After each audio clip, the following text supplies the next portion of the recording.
think it's good. Yeah. All right. Thank you. Yeah. You're hanging out here, or you're out? I'm not. You need something. Do you guys have a radio? No. That's all right. You need something. We'll let Marty know. He'll let you guys know. That boy over there with the radio would be the quickest way to get anybody. Oh, Just do some waving. No. Maybe. No, don't do that. Be waiting for a while. SOS!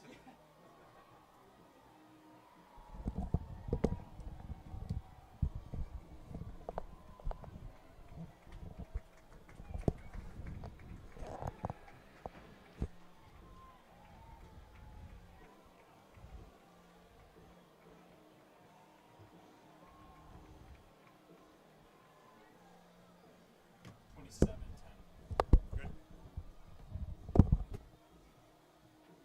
Kershaw, is he healthy now?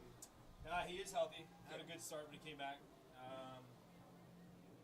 Pitched a couple nights ago. Pretty good. Pretty solid. I don't. To be honest, I'm not the guy that wants to rely on him in the postseason. Too many. It's gonna be tough for us. I mean, we lost Walker Buehler, and that's our ace. He was good. He's gonna be good for a long time. I mean, Tommy John surgery is not what it was before. It actually makes pitchers better because it repairs those ligaments so much in the elbow now that I've seen pitchers come back and throw harder. Have it?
Oh, 48.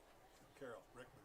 He's transferred from Southern Oregon University. That's where he plays freshman year. 48. Yep, he's a tight end. He's a second string, too deep. I think he's the second guy. Yep.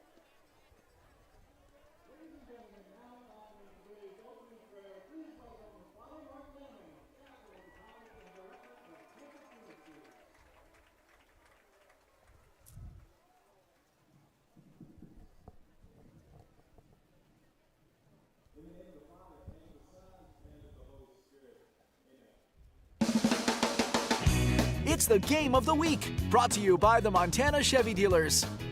And sponsored by the Montana Tobacco Quit Line at 1-800-QUIT-NOW, Northwestern Energy, Pepsi, and Opportunity Bank.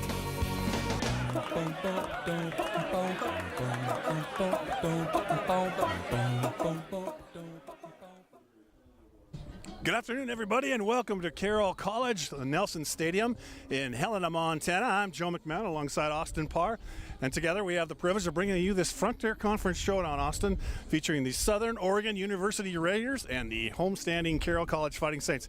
And Austin, Frontier Conference fans around the league can tell you that when these two teams get together, it's usually a close football game and it comes down to the last couple plays. This is definitely not a game you're going to want to leave early. You can kind of feel the urgency between both teams. Southern Oregon coming off a really tough loss against C of I, College of Idaho, and Carroll scraping a victory last weekend against Eastern Oregon. You can really feel the urgency for both teams. Definitely. For Carroll, they are in a four-way deadlock in second place in this conference, and Southern Oregon is just right behind them. This game can come down to a lot of things, but as we talked beforehand, the Carroll College offensive line and that offensive line for Southern Oregon are both going to have to play well to get a victory. Southern Oregon just given up 1 sack this year, but Carroll, their defensive front's their strength. Yes, Garrett Kokab led that strength led by Garrett Kokab and Gary Warden. It's going to have to get pressure on Blake Ashudo for the Fighting Saints, and also the Carroll College offensive line. If they can get Jack Perka outside the pocket to create plays, it's going to be a great day for Carroll. Well, we're looking forward to it. Thanks for joining us here from the capital city in Helena, Montana on a windy day in the afternoon. The wind might play a little bit of that. Southern Oregon likes to throw the football a little bit more than Carroll, but we'll see. Anyway, it's Carroll College and Southern Oregon University. Frontier Conference action from Nelson Stadium. We'll be right back. Chevy Silverado. It's got the power you want and the capability you need to do the job, so you can get to the important work. Find new moments, find new roads. Get a $500 cash allowance on all 2022 Silverado pickups with a 2.7-liter turbo engine. Plus, now during truck season, get a $1,000 accessory allowance toward a new Chevy truck with accessories. See your Montana Chevy dealers. Today's been good. I'm getting there. People with mental health disorders who smoke can die 8 to 25 years earlier than the general population. No more sitting on the fence. It's time to quit smoking. Smoking can interfere with recovery and make psychiatric medicines less effective. I'm taking the right steps toward my physical and mental well-being. The Quit Line can help for a happier and healthier tomorrow. I'm finally getting there. We've been around for a while now, 100 years in fact, and in that time, we've weathered some storms, seen some changes. And while that's no small feat, at Opportunity Bank, we don't measure success in time. We measure it by the impact we've made. We measure it by the success of the families, communities, and businesses we've served. After all, to us, there's no better investment than the people of Montana.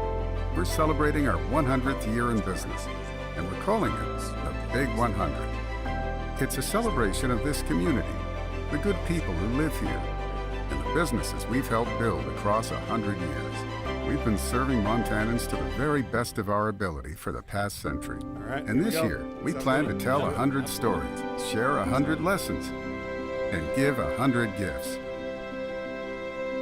Here's to the next 100 years.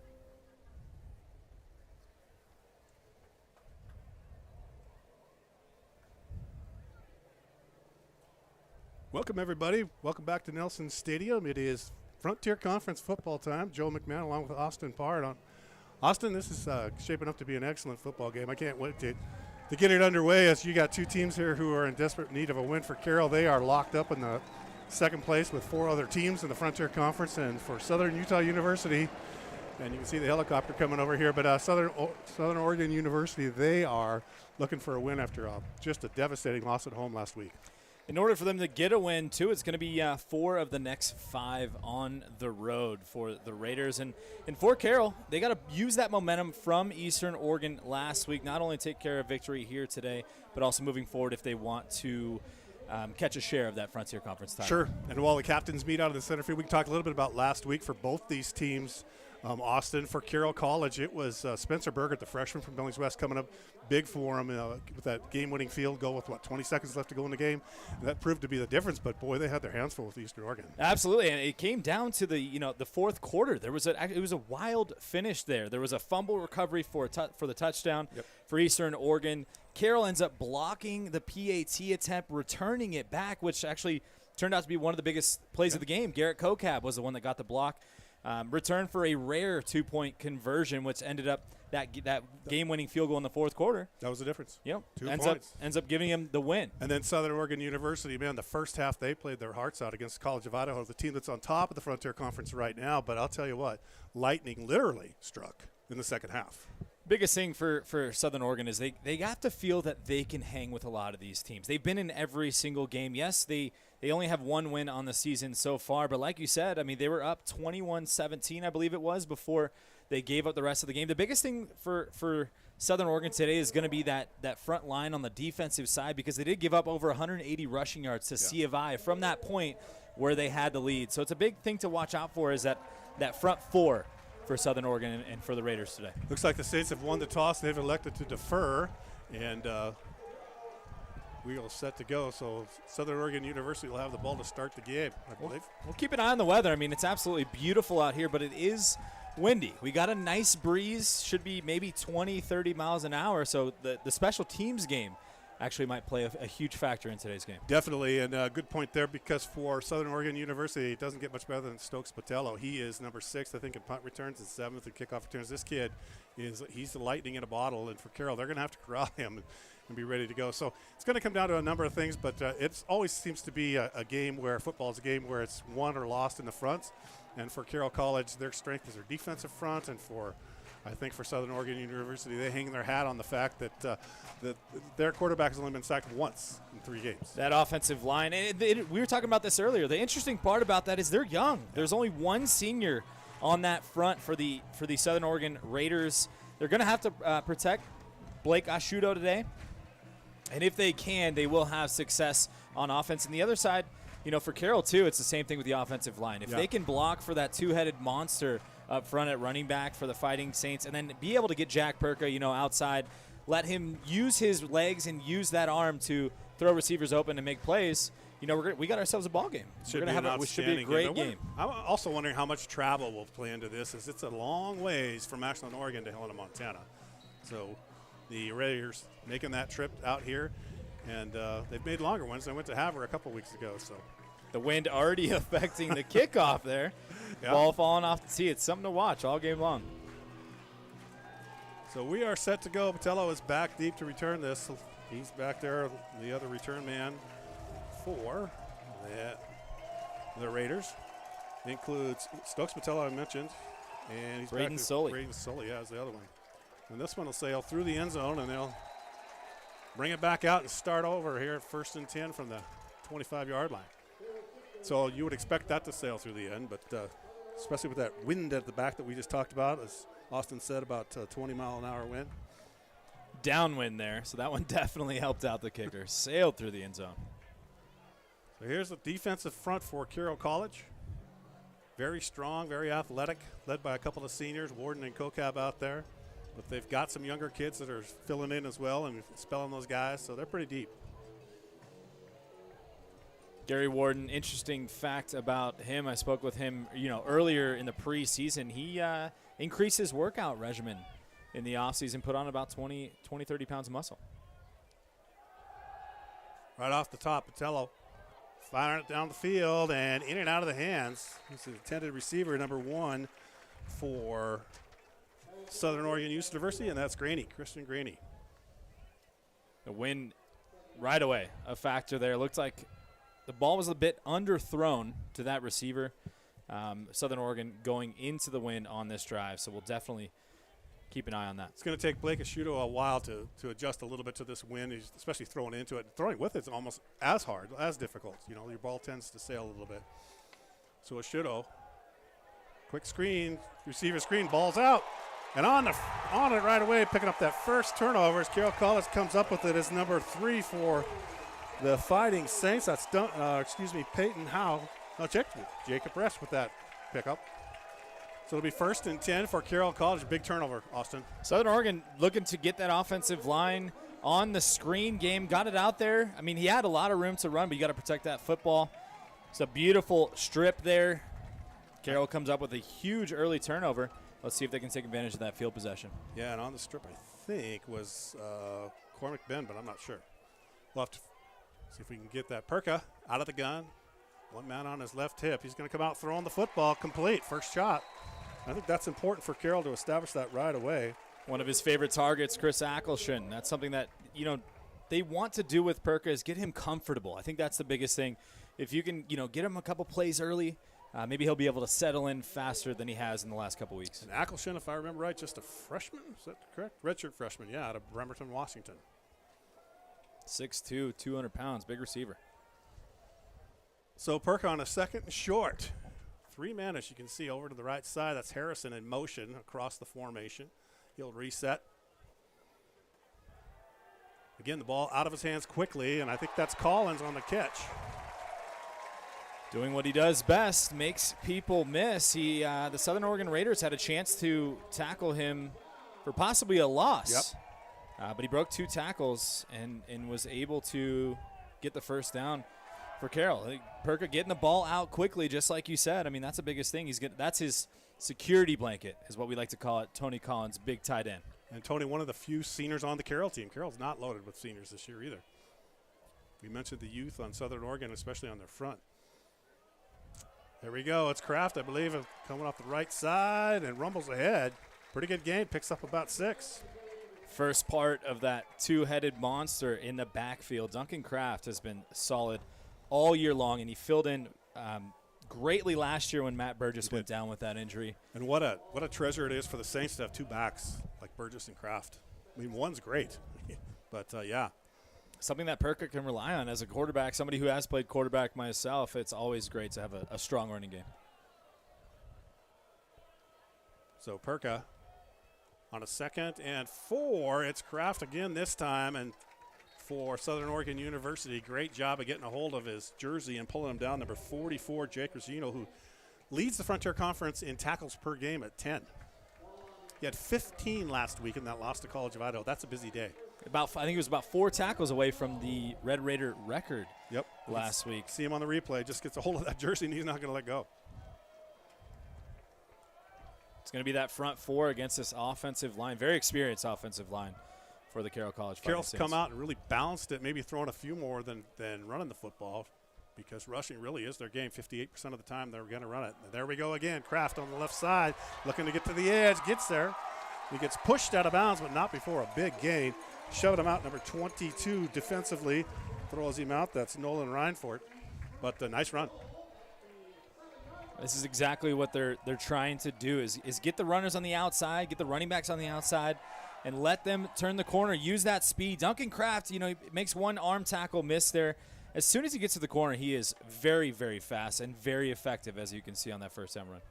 So Carroll, right out of the chute on the drive after the fumble recovery. Not the turnover by the Raiders, and they'll have it 1st and goal from the 8-yard line. They're going to run Kraft left side again to see if they can stop him, and he's just carrying people. Oh, my word, he's a brute. Who's giving right to that time? Number 42. Grabbed on, but he had to ride for a while. That's Ty Glumbick. Again, the Raiders had a chance to get a loss on that play, and Duncan Kraft just keeps his legs turning. See it on the replay. He just all that work in the offseason, paying off. He's a strong boy. So Carroll, 2nd and goal on the Opportunity Bank scoreboard, 11:14 to go. Speaking of opportunity, this is an early one for the Saints. Yes, it is. Perka this time under center. And it's going to be Kraft left side and clipping him just before he got to Regino was there to finish the tackle. But we've got an injured Raider down on the ground there at the 5-yard line. He made the initial contact. I didn't get a number there. There it is in the replay. So we'll take a break. We'll be back. At Rocky Mountain Credit Union, we call this community home. That's why we take a locally focused approach for our members. Your financial success is our primary goal. Whether you're refinancing your home, buying a car, starting a business, or just need help with a checking or savings account, we'll give you the financial tools you need to grow. At Rocky Mountain Credit Union, we're here for all life's events, big and small. Stop by your local branch or visit rmcu.net to learn more. We are driven by an unquenchable desire for knowledge, for the truth that lay just outside our grasps. We are meant for more, made for more. We are unwilling to ignore that which calls to us, that which will transform us. With joy and curiosity, we will boldly find our path in a world of unknowns.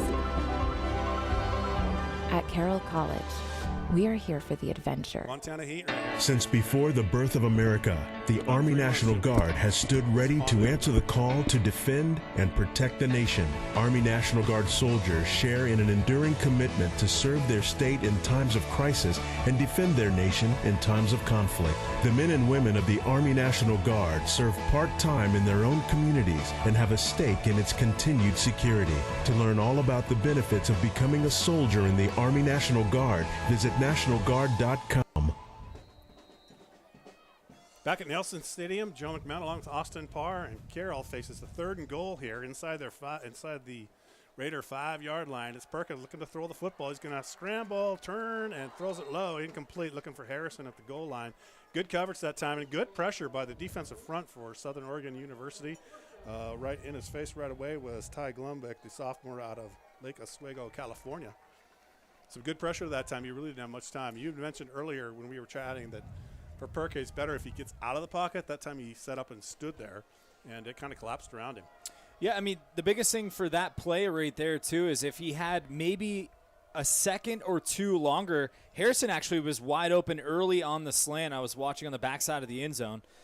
But that pressure, that front four of the defensive line for Southern Oregon caused that short throw. So Berger hits the field goal, puts Carroll up 3-0 from Nelson Stadium, and we'll be back with more football in a minute.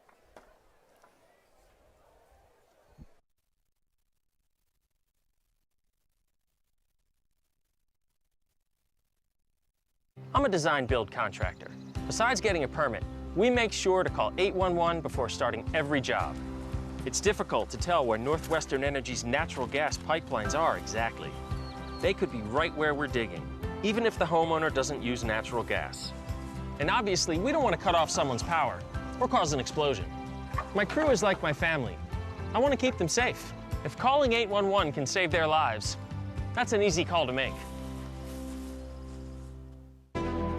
We are driven by an unquenchable desire for knowledge, for the truth that lay just outside our grasps. We are meant for more, made for more. We are unwilling to ignore that which calls to us, that which will transform us. With joy and curiosity, we will boldly find our path in a world of unknowns. At Carroll College, we are here for the adventure. A hit in the morning, another between class, after school, and more before bed.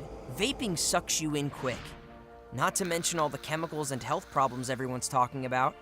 That's why thousands of teens are ready to take back their life their own way with My Life, My Quit. When you sign up with us, you'll get a free and simple quit plan that makes it easier to stop vaping. Visit mylifemyquit.com or text Start My Quit to 36072.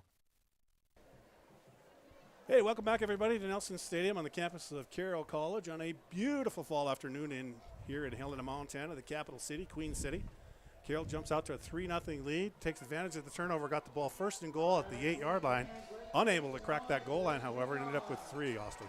You got to consider this maybe a missed opportunity there. 1st and goal inside of your own 5. You want to punch that ball into the end zone. We'll see if it comes back to haunt them early on, though. So, can't make any predictions yet. That's right. Nick Klaus will tee it up for the Saints at the 35-yard line with Botello back there waiting. Again, we mentioned it before, Stokes Botello, he's the real deal. He's out of Hawaii. It's a long ways from home. And he is ready to go. And they'll kick it away from Botello, picked up by number 27 across, as you can see, the 20, and quickly brought down is, let's see who we're looking at, Gunnar Yates. So that's where the Raider offense will take the field for their 2nd possession. Blake Asciutto and the Raiders. So for Asciutto, he, again, this year didn't begin the year as the starter. Matt Struck was. And then that quarterback got hurt in their first game against Rocky, and Asciutto had to step in, and he's been solid. Absolutely. I mean, he's got the arm talent. He's got the leg talent as well, and he's got some great receivers around him. Bryce Goggin is someone to watch out for the Raiders, one of their senior wide receivers. So Lasciuto under center, as you can see. He's got 3 guys to the right, and they're going to run the football, trying to establish that. They're averaging 5.5 a run, but not on that run. That's that front 4 right there, led by Garrett Kokab, number 94 for the Carroll College Fighting Saints, just getting that pressure early and getting off the ball to stuff that run. Gunnar Yates, the running back that time, a freshman out of Colquitt, Oregon. Yep, you got Kokab, you got Warden along that front. They've just got some studs, Carroll does, defensively on that front. And middle linebackers as well, led by Rex Irby and Tucker Jones. Tucker Jones made some really big plays early on in the season for Carroll. He had a big game last week out in LeGrand as well. Brings up second down, second and long. And this time, a little bit more running room, but not a lot. Quickly closes by Jones. I think that was Tucker Jones. Yeah, Tucker Jones finished the tackle. Kokab, though, right there again to get underneath the legs and make something happen for his linebackers. Look, I mean, he gets off his block so well. He's such a big guy. Sheds that block really quickly. Not going to let go once that running back passes him. Nope. And if you are Gunnar Yates, he's the last thing you want to see as soon as the quarterback puts the ball in your belly. Standing there waiting for you. So it's third and long. Can Carroll get off the field here and convertly? Can Southern Oregon University keep their defense on the sidelines and convert here on third and long? Ball's tipped. I think number 9 got a big old paw on that one. That's Gary Warden. Gary Warden, as you mentioned, got his hand up and knocked that away. We'll watch it on the replay, hopefully, to get a shot. But, yeah, Warden right there where he needed to be. That defensive front so far for Carroll has been up to the challenge.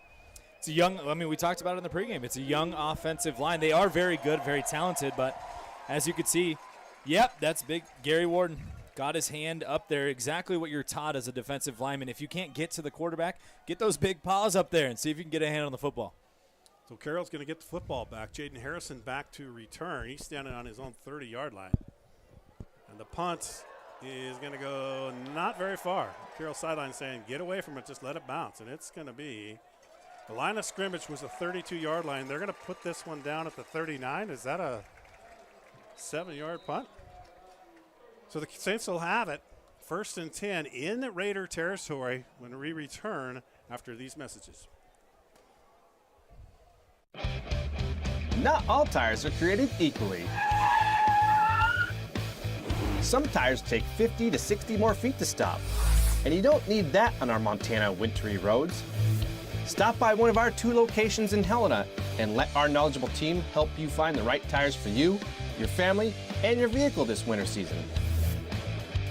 Point S Tire and Auto Service, keeping our roads safer 1 tire at a time. Make sure to ask about our best price tire match guarantee. Montana. We're proud to say it's where we live and where we work. We're so much more than pretty scenery. We are all hardworking, resilient, and resourceful. The vibe is different here. Stockman Bank, Montana's brand of banking.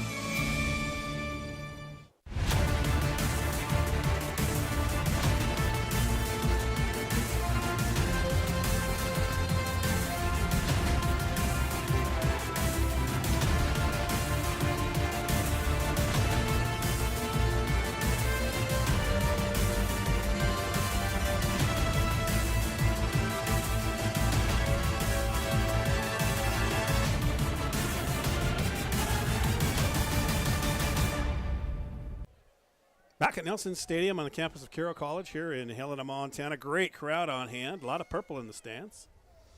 Carroll averaging about 3,500 per home game. I think that's 6th or 7th in the NAIA. And on the handoff that time with the carry, going a little over the top, you could say, number 29 with the run that time for Carroll. That's Baxter Tuggle. And Tuggle picks up, 3-4 yards? So back to that punt, we were talking at the break, was it partially blocked because it just kind of went straight up in the air and then stalled? I didn't think, at first I thought maybe it was blocked, but as soon as that punt hit the apex, it actually traveled backwards, and I think it was a net of about 8 yards. It's not going to help his average, right?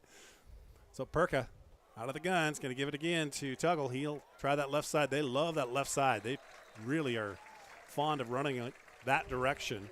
And it's not the Southern Oregon University doesn't know that. They just got to figure out a way to stop it. I mean, Jaden Lamb, and you got Jaden Lamb and, Timothy Sellers on the left side of that offensive line. Very trustworthy for Carroll College. And it looks like they're putting a little wrinkles in. That's a third running back on the depth chart for Carroll College. And they're trying to give Perka that time. All this running action creates the play action and creates the rollouts, which, we'll see if that's something that can be successful early on here for the Fighting Saints. So Tuggle and Kraft are getting the carries right now. We haven't seen Burgess. Not today. Not yet. Perka this time goes right back to Tuggle, and he makes it one-man loose, puts his foot in the ground, and hops to the right side. And he carries it down inside the 22-yard line before being tackled down there by number 42, one of the linebackers. That's Glumbick again. We can see why Tuggle's in the game. I mean, he takes this handoff, and look, it just makes the linebacker miss, the all-conference linebacker, mind you, and picks up a first down for Carroll. Big run. Huge run. So Carroll with a 1st and 10 from their 22. Their second drive that started in Raider territory. The first one ended in a field goal, 20-yard field goal for Spencer Berger. Tuggle's going to run right side this time, and not a lot of running room. He was met at the line of scrimmage. Hopping on his back right away was number 51. Mipam Jampa. Yep, that's who it was. He got him from his defensive line position. Came from the backside. I believe that's who was actually injured on the first possession. He's okay. Actually back in the game. Which is great to see. We did get a name at that time. Apologize for that. So it's second down for the Saints on the Opportunity Bank scoreboard. Watch on the top of your screen here. Tony Collins one-on-one on the outside. See if Perka takes advantage. Perka looking to the left. Pump fake. He's going to tuck it and go. Regino gets a hold of him and brings him down. But not until he picks up about 5 yards. Exactly what I just said there. Yep. He was looking for Tony one-on-one on the outside, but that corner did a great job at bumping him off the line of scrimmage and pushing him off his route. Perka noticed that Tony wasn't open, immediately pulls it down and pulls it into a positive gain for the Carroll College Fighting Saints, bringing up 3rd and short. So 3rd and short from inside the 15-yard line. Carroll College leads it 3-0. Just 5:40 to go in the first quarter. Plenty of time left to go here. Joe McMahon, Austin Parr with you. Left side, turning the corner. It's Tuggle again. He gets slowed down, but he breaks through a tackle. Number 22 had a hold of him for a second there, and that is Reinfort. But he broke through that. They got him down down near the 10-yard line, close to a first down. Very close to a first down. This will be a very interesting decision here early for Coach Purcell, head coach Troy Purcell, and offensive coordinator Alex Fanistil. Do you go for it? 4th and inches, 4th and 1? I think they're going to measure. They're going to bring it out and give Coach Purcell a chance to think that over. Great football game thus far. Carroll College really has controlled it, and they've been the beneficiaries of a turnover by the Raiders and then a really short punt. Minus the weather, the wind, excuse me. Yeah. You couldn't ask for better football weather here in late September in beautiful Helena, Montana. You bet. I've done many games from Nelson Stadium, and I've seen worse weather than this, where you're scraping off literally this window in front of us so you can see what's going on out there. I'm a newbie out here. I've only heard horror stories. It's all right. We just say that to people from California to try and scare them. That's all, right? Oh, looks like they picked her up by a good football measure, didn't they? That's not even close. 1st and 10 for the Saints. So if you're the Raiders, you got to come up with a stop here. You got to hold them to a field goal and keep yourself in this game. Early opportunities, that's certain things that can take the momentum of an entire football game and kind of set the tone. So this is a big moment for both sides. The Raider defense, and this Carroll College offense. They'd be really disappointed if they couldn't put it in the end zone in the first 2 possessions in their own opponent's territory. Carroll has controlled the football for most of this first quarter. And they've got it here on a 1st and 10 from the 11. That's Tuggle, and he's got no running room that time. He is tackled quickly. Number 99, Tay Courtney, the junior out of Portland, Oregon, 6'2", 270. Got him right at the line of scrimmage and hung on. I think Southern Oregon is catching on to exactly what Carroll wants to do. None of those defensive linemen fell for the play fake at all. Got through their blocks quickly, brought down Tuggle for actually a 2-yard loss on the play. So it'll be 2nd and 12 for the Saints. Clock running, 4:44. Perka surveys the defense, sees 4 down linemen, 3 linebackers. Everybody bunched to the left side. Perka's looking that way. He's going to step up in the pocket. Pretty good coverage, and he gets hit when he throws the football, and it's intercepted. Regino makes the interception. But Perka that time just threw a duck, but I believe his right arm, I think he got hit. That is very tough for Carroll College right there. He actually had Tony Collins in the back corner of the end zone, busted coverage, wide open, and Perka just couldn't, as you can see on the replay. I think Tony actually fell. Yeah, he fell down in his route, and Perka's waiting for him to get up to throw him the football, and as soon as he waits half a second too long, his arm gets hit, and the Raiders take advantage and get a big turnover early. Great job defensively that time by number 92. I believe it was Braden Yee that got his hand on his arm. Yeah, what you couldn't see on that replay is Tony Collins, what I was speaking about, number 12, fell down in his route. He was actually wide open in the corner of the end zone, and Perka unfortunately didn't have enough time to find him. So the Raiders take advantage of that, and they'll get the ball right back. Ashuto will set up with a single back behind him. He's going to throw the football down the field. Trying to get it to number 13 on the route that time, Bryce Goggin, the senior out of Eugene, Oregon. And Bryce has just lit up Carroll College the last couple of years. He's lighting up defenses all over the Frontier Conference. He is a very, very big target for Ashuto. I think Ashuto may have had, the mindset of that first throw underthrown with the wind there. Sure. And he kind of overthrew that one. So we'll see how this affects his throwing motion moving forward. Seems to be a pretty steady wind, a little gust, but it's pretty steady, about 15, 20 miles an hour. And the forecast, I believe, is for that to continue throughout the day as Ashuto stands in with a 2nd and 10. 2 receivers over on the left. He's coming back to this side, complete. Nice throw, completed to number 86, the wide receiver there, and that is Sawyer Cleveland. He's 6'5", 200 pounds, out of Corvallis, Oregon. A lot of Oregon guys on this Southern Oregon team. Yep. Obviously, they're from Oregon, but, So it is 1st and 10, and they'll quickly get the ball out into the left flat, and with that reception and another good gain as the offense starts to roll here for the Raiders. With the reception is Christian Graney out of Sanger, California. Looks like they got to kind of take a page out of Carroll's book here with the quick hitting offense. Ashuto trying to get that ball out quickly here on the screen, and his receivers do a great job blocking downfield. Almost intercepted. The pass is completed to Graney, but number 19 for Carroll College right there just about had a pick 6, and he'd like to get that play back, get another shot at it. That was Hunter Peck. He was right there, and the ball just went right by his ear. So it is 2nd down and 10. As quickly, the Raiders run the football up the left side. Not a lot of running room. Is that Katari that's there running that? So it'll be 3rd down. Garrett Kokab once again making a statement here early for that defensive line for Carroll. Just getting in there and absolutely stuffing the run. Half a yard maybe, yard and a half. Maybe. Brings up a big 3rd down and long. Huge play here for the Raiders. It was Gunnar Yates with the last carry. He's been in the backfield. We haven't seen Katari at all. Sidelines trying to get the crowd into the game. Let's see if that offensive line for the Raiders can keep this defensive front away from their quarterback. He's going to fling it downfield down the right-hand side, just out of the outstretched hands of his intended receiver. Christian Graney. Yeah, Graney dove for it, but couldn't quite get it. Pretty good pressure by Carroll defensively. That front four is going to, we're going to talk about this all day long. They're going to get pressure on him. They're going to stop the running game.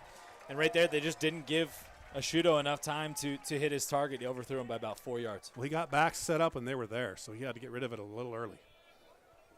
So they'll punt the football away, hopefully a better punt than the 8-yarder they just had. Going against the wind again, anything could happen. Harrison standing back on his 25, so he thinks they're going to have a better punt. That is a much better punt. And Harrison will let it bounce and get out of the way. Nope, he's going to pick it up on the 2nd bounce and run it out of bounds. It's one thing that coaches absolutely hate right there.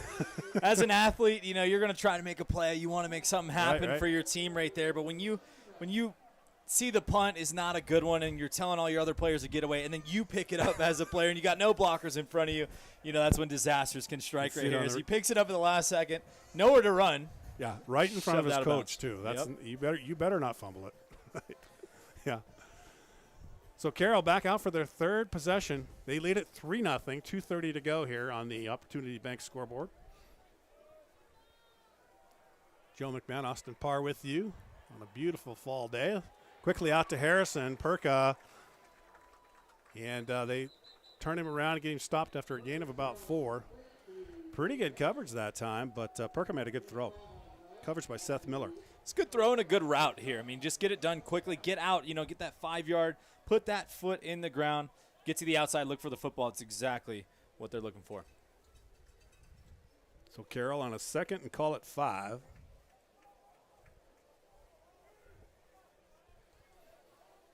Sends a couple of receivers wide to the left, and Perka facing a 4-man front.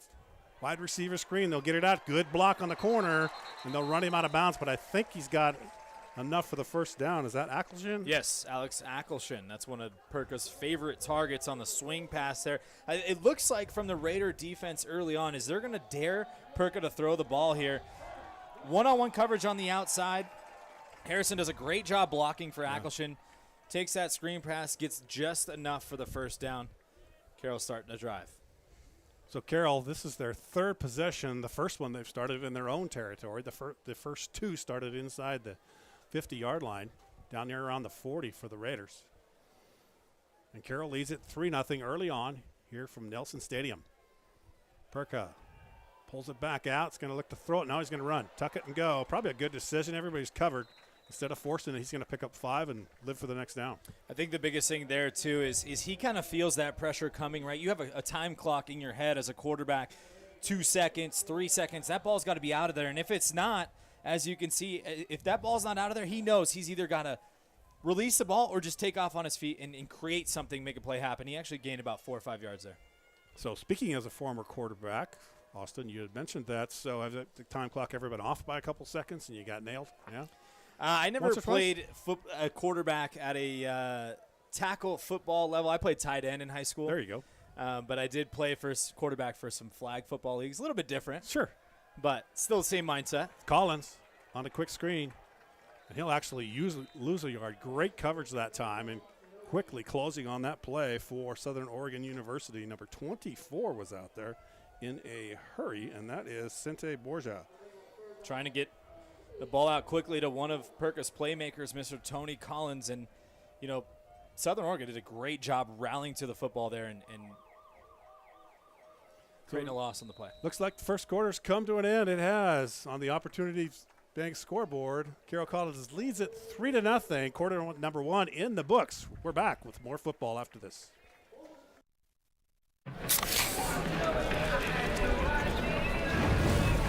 Dude. Fire. Grill master, huh? Burgers, better with Pepsi. Chevy Silverado. It's got the power you want and the capability you need to do the job, so you can get to the important work. Find new moments, find new roads. Get a $500 cash allowance on all 2022 Silverado pickups with a 2.7-liter turbo engine. Plus, now during truck season, get a $1,000 accessory allowance toward a new Chevy truck with accessories. See your Montana Chevy dealers. A1 Rentals, serving Helena since 1959, offers rental items for the do-it-yourselfer to major construction companies. Backhoes, floor care, lawn equipment, automotive, concrete work, generators, heaters, electrical, drywall, and more. We can help with any job, no matter how big or small. And don't forget about our party rentals and retail store at Parties Plus. Planning an event? We can help. From tents to catering to decorations. A1 Rentals and Parties Plus on Cedar Street in Helena. Flavors of dew. I am thirsty. I must get the dew. Cut! He's hypnotized again! Do the dew. Hey, welcome back, everybody. Joe McMahon with Austin Parr from Nelson Stadium. And first quarter in the books. Carroll leads it 3-0. A 20-yard field goal by Spencer Berger is the difference right now. And that came with 10:35 to go in the first quarter. Since then, both teams have had some opportunities. Carroll more than Southern Oregon, and they haven't been able to convert. Here's Perka on a third down. Nice throw, complete, and I think it's enough for a first down, completed to Harrison. And quickly coming up for the tackle, but unable to keep him from getting that is number 20 for the Raiders. This is a great throw by Perka. I mean, he sat in the pocket, took all of his reads before he made his decision, and just got this ball in there to Jaden Harrison right before the defender breaks down on him. Great possession catch there as well. First down, Carroll. Cade Weaver just a bit behind him and closed on him quickly, but couldn't get in there fast enough to knock it free. So it's 1st and 10 for the Saints from the Raider 40-yard line. The Saints lead it 3-0. Just starting the second quarter, 14:24 to go. And around the left side, cutting up the left side, is that Burgess? Nope, number 23 for Carroll College. We'll have to find him. Here he is. Cormac Ben with the carry. So Ben picks up over 10 yards and another first down for Carroll College on the run. So they're using Ben, Kraft, and Tuggle. Makes a couple of defenders miss. There's a great run on the outside. That's exactly what they're trying to do, is get that ball to the outside where they do have the most success. 1st and 10 for Carroll, down inside the 30 now on that 12-yard run. It's Ben again, same play, left side as he gets there, but this time it's close. Great job defensively. Coming up to make that stop, number 3, Deshaun Craig out of Placentia, California. Is that right? Placentia, California. All right, you know where that is? I should. Well, you're from California, so yeah, you should. But I've heard of it. I don't think I've ever been there before. But we didn't test your map skills before we brought you up here, so that's okay. This but is a good play. Deshaun Craig came up really quick on that running play. Got off his block, made the tackle in the backfield, right at the line of scrimmage. So for Carroll, 2nd and 10, no gain on that play. They lead it 3-0. We're in the second quarter, and Perka this time looking to the left side. It's going to fire it through the middle, complete to a kneeling Tony Collins. And nobody touched him. He was on his knees when he made the catch, which means it's down. But a good throw by Perka. He really looked away from that first and then came right back to the middle and threw it immediately. This is his security blanket. Tight ends. We always say that we are always open, and that's what Tony says in the preseason. He said, throw me the ball, I'm always open. Yeah, that's what he told me. If you don't know it, don't have anybody open, I am all the time. Regino there, but just a step late. So Carroll, another first down. This time they're down at the 15-yard line, and they'll start their 1st and 10. Perko this time sends a receiver in motion, and they're going to run it left side. Not a lot of running room. Great job by the Raiders that time defensively, closing on that play. And it was Ben again, Cormac Ben on the carry. But Regino was there, and he had a host of buddies in there to help him out. Not sure if this was a run-pass option for Perka, but if it was, he didn't make the right decision because that receiver had so much running room on the outside. They're not putting any safeties over the top, so you're going to see a lot of one-on-one coverage on the outside. So what they're saying is we think our guys are good enough to cover yours one-to-one and prove us otherwise. So they're putting 8 guys in the box right now, basically saying, I dare you to throw the ball. Yep. Especially down here near the goal line. Kind of anticipated this may happen, and let's see how Carroll responds. Perka's going to throw a quick screen out to the left side. It's Ben again, and he breaks one tackle, heads to the goal line, reaches, no. But he's close. It'll be 1st and goal from the maybe 1. Ruled down just short. I think he actually fumbled the ball out of bounds, trying to reach for that goal line here. Does a great job getting on the outside and then just planting that foot, using the elusiveness to break that tackle. Almost gets in the end zone. It's a great play for the Fighting Saints. 1st and goal from the 1. Let's see if they can take advantage. Seth Miller knocked him out of bounds for the Raiders, prevented the touchdown. Let's see if the Raiders can make this stop right here and hold Carroll to another field goal. I think you could say Red Raiders. Red Raiders? Yeah. Well, you got the black and gray Raiders, black and white Raiders. Hand off left side. Did he get in? It's Ben again. I think he's going to be marked short, maybe half a yard out. Again, Southern Oregon saying, we dare you to pull that ball out. I mean, that cornerback came off of the edge right there, saw the run the whole way. If Perka pulls that ball out, he has all the room in the world to just walk into the end zone for the touchdown. You're right. So Zach Purchase on the tackle that time. The 6', 195-pound junior out of Chicago. So it's 2nd and goal from inside the 1-yard line, and it is Cormac Ben again. This time I think he's in. Touchdown, Carroll College. Great read that time. Great job by the offensive front. Offensive line was everything right here, creating the hole so that Ben can punch it in from just a yard out. So on for the extra point is Spencer Berger. They actually brought in a fullback here. That's what sometimes can create the way for running backs. And he uses that fullback to dive right in the end zone and give Carroll their first touchdown of the afternoon. The extra point attempt. Carroll leads it 9-0. It's on its way, and it looks good from here. It is. So timeout on the Opportunity Bank scoreboard. The Carroll College Fighting Saints with 10:31 to go here in the second quarter, leading it 10-0. We're back after these messages. Not all tires are created equally. Some tires take 50 to 60 more feet to stop, and you don't need that on our Montana wintry roads. Stop by one of our 2 locations in Helena and let our knowledgeable team help you find the right tires for you, your family, and your vehicle this winter season. Point S Tire and Auto Service, keeping our roads safer one tire at a time. Make sure to ask about our best price tire match guarantee.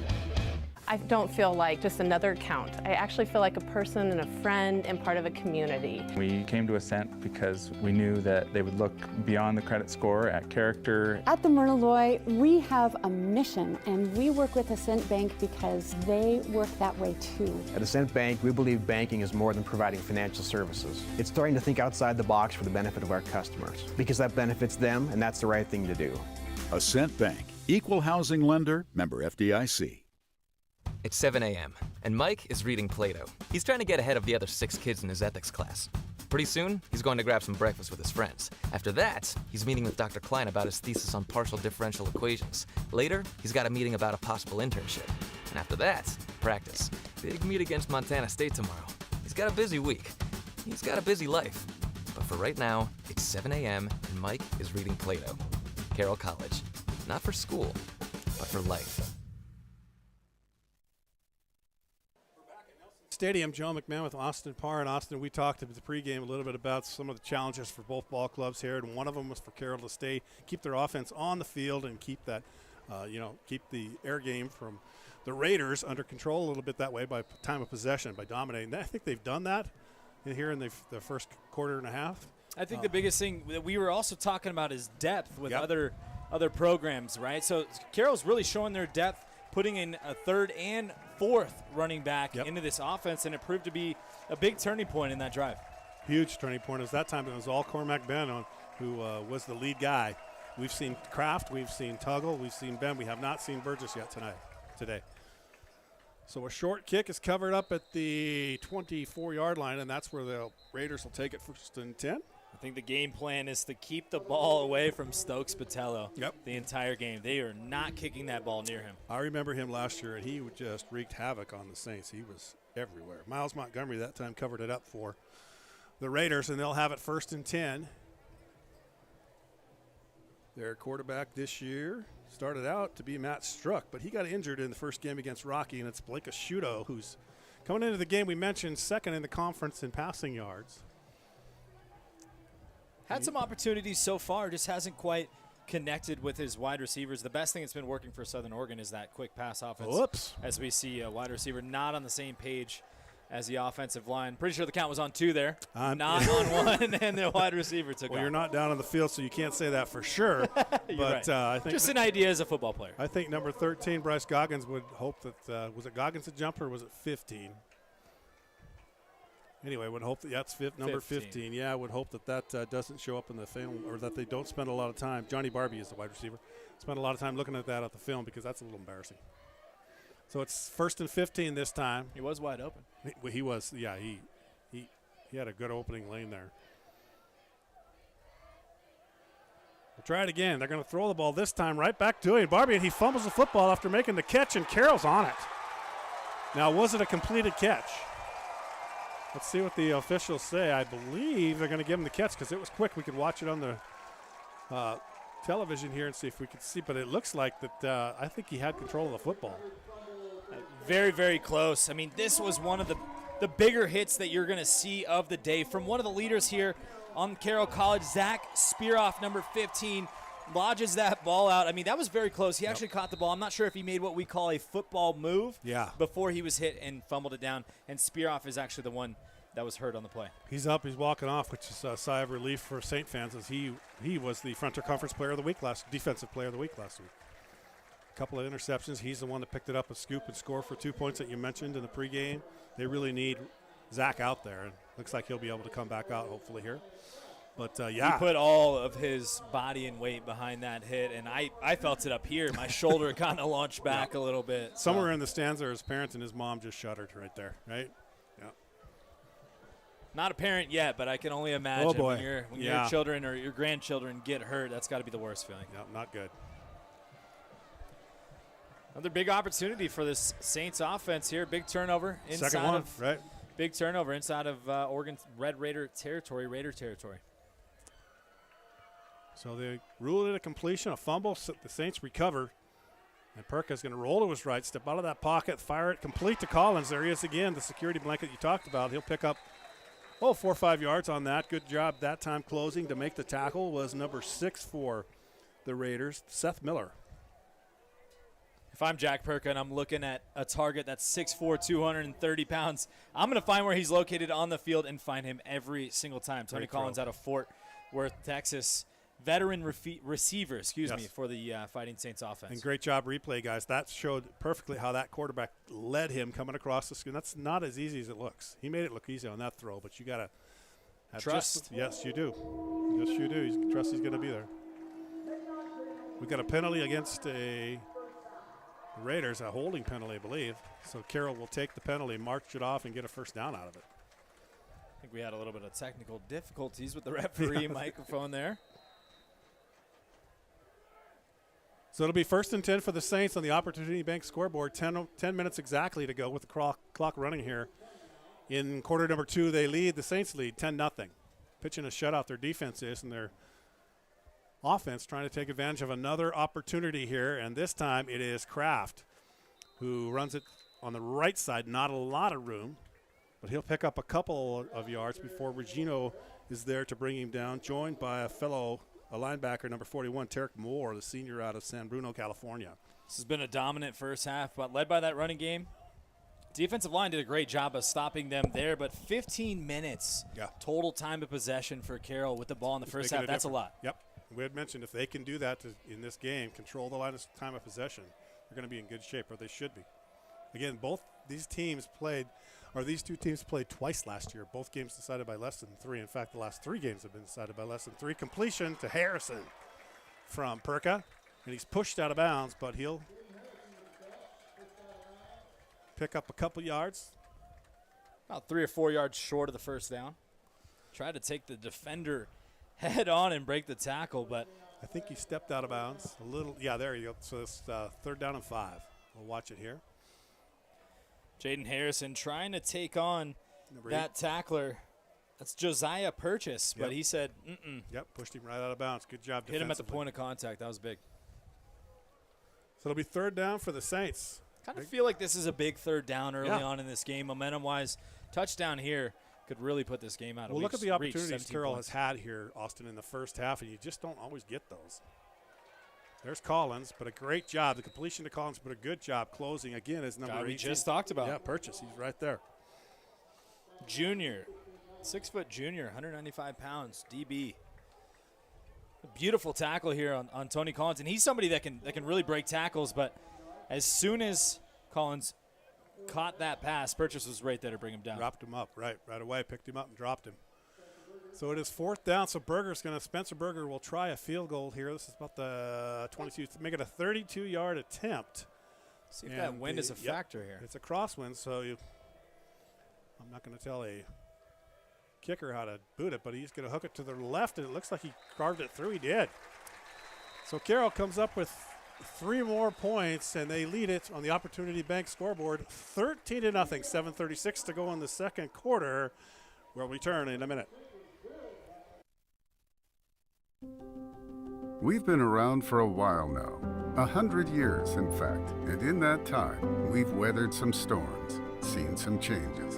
And while that's no small feat, at Opportunity Bank, we don't measure success in time. We measure it by the impact we've made. We measure it by the success of the families, communities, and businesses we've served. After all, to us, there's no better investment than the people of Montana. We're celebrating our 100th year in business, and we're calling it the Big 100. It's a celebration of this community, the good people who live here, and the businesses we've helped build across 100 years. We've been serving Montanans to the very best of our ability for the past century.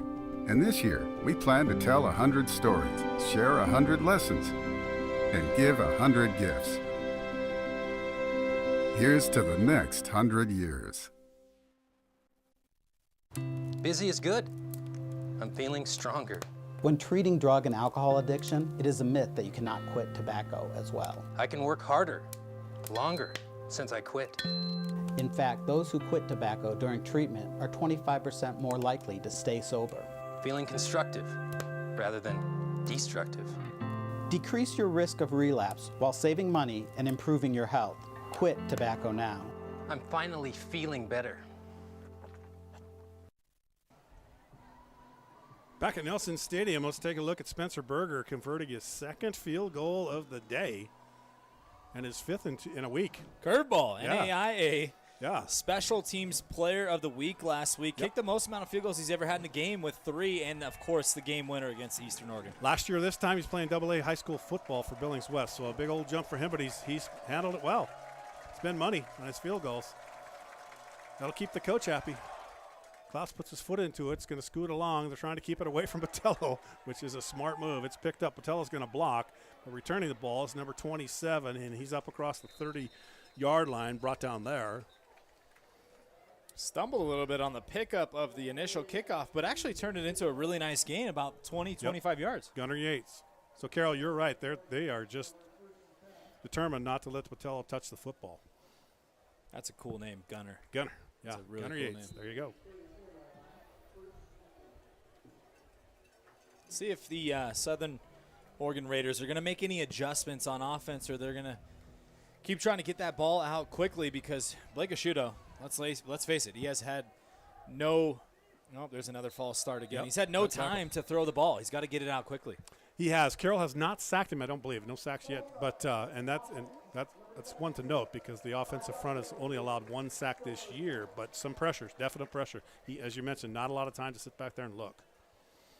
Penalties kind of costing Southern Oregon here in this second quarter. Just mental mistakes that, you talk about as a coach. It's like you have to be on the same page always. False starts are the most frustrating thing as an offense.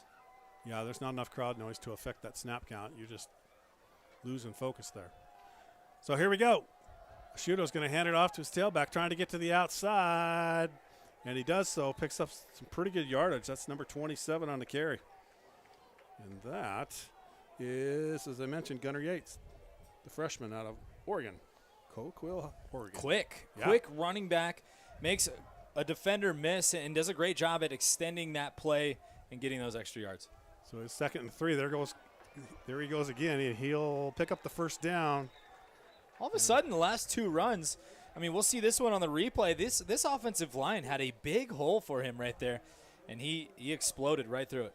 Yep, and for Carroll, in on the tackle was number 25, Tug Smith. Look at the way this front pushes some of those defensive linemen down, creating a huge hole for Gunnar. He took advantage of it, and it's 1st and 10, and it looks like the Raiders finding some rhythm here.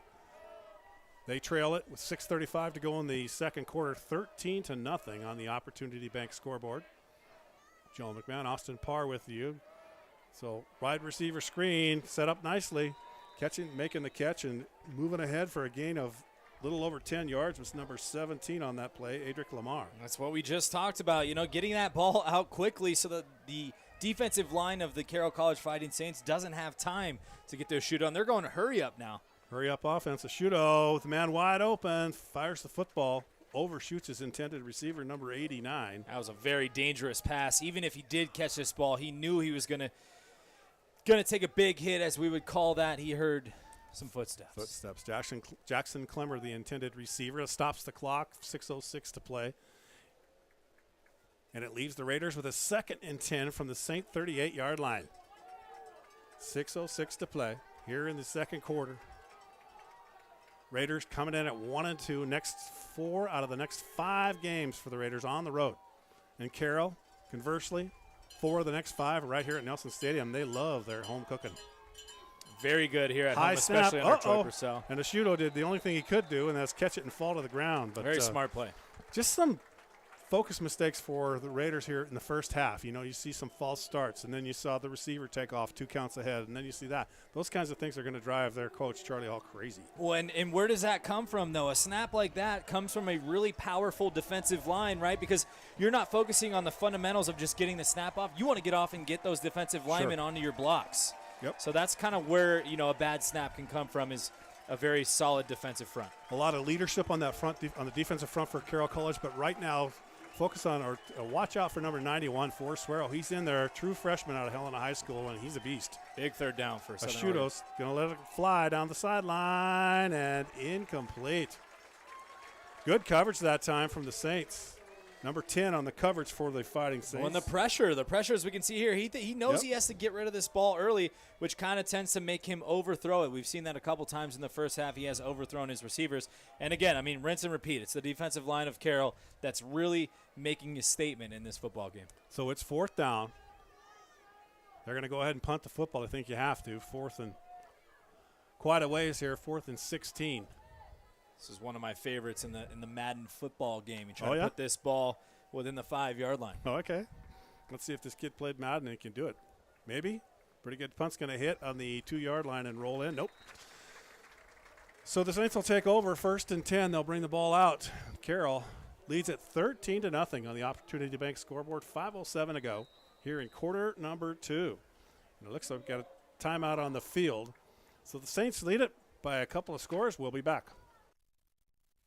Since before the birth of America, the Army National Guard has stood ready to answer the call to defend and protect the nation.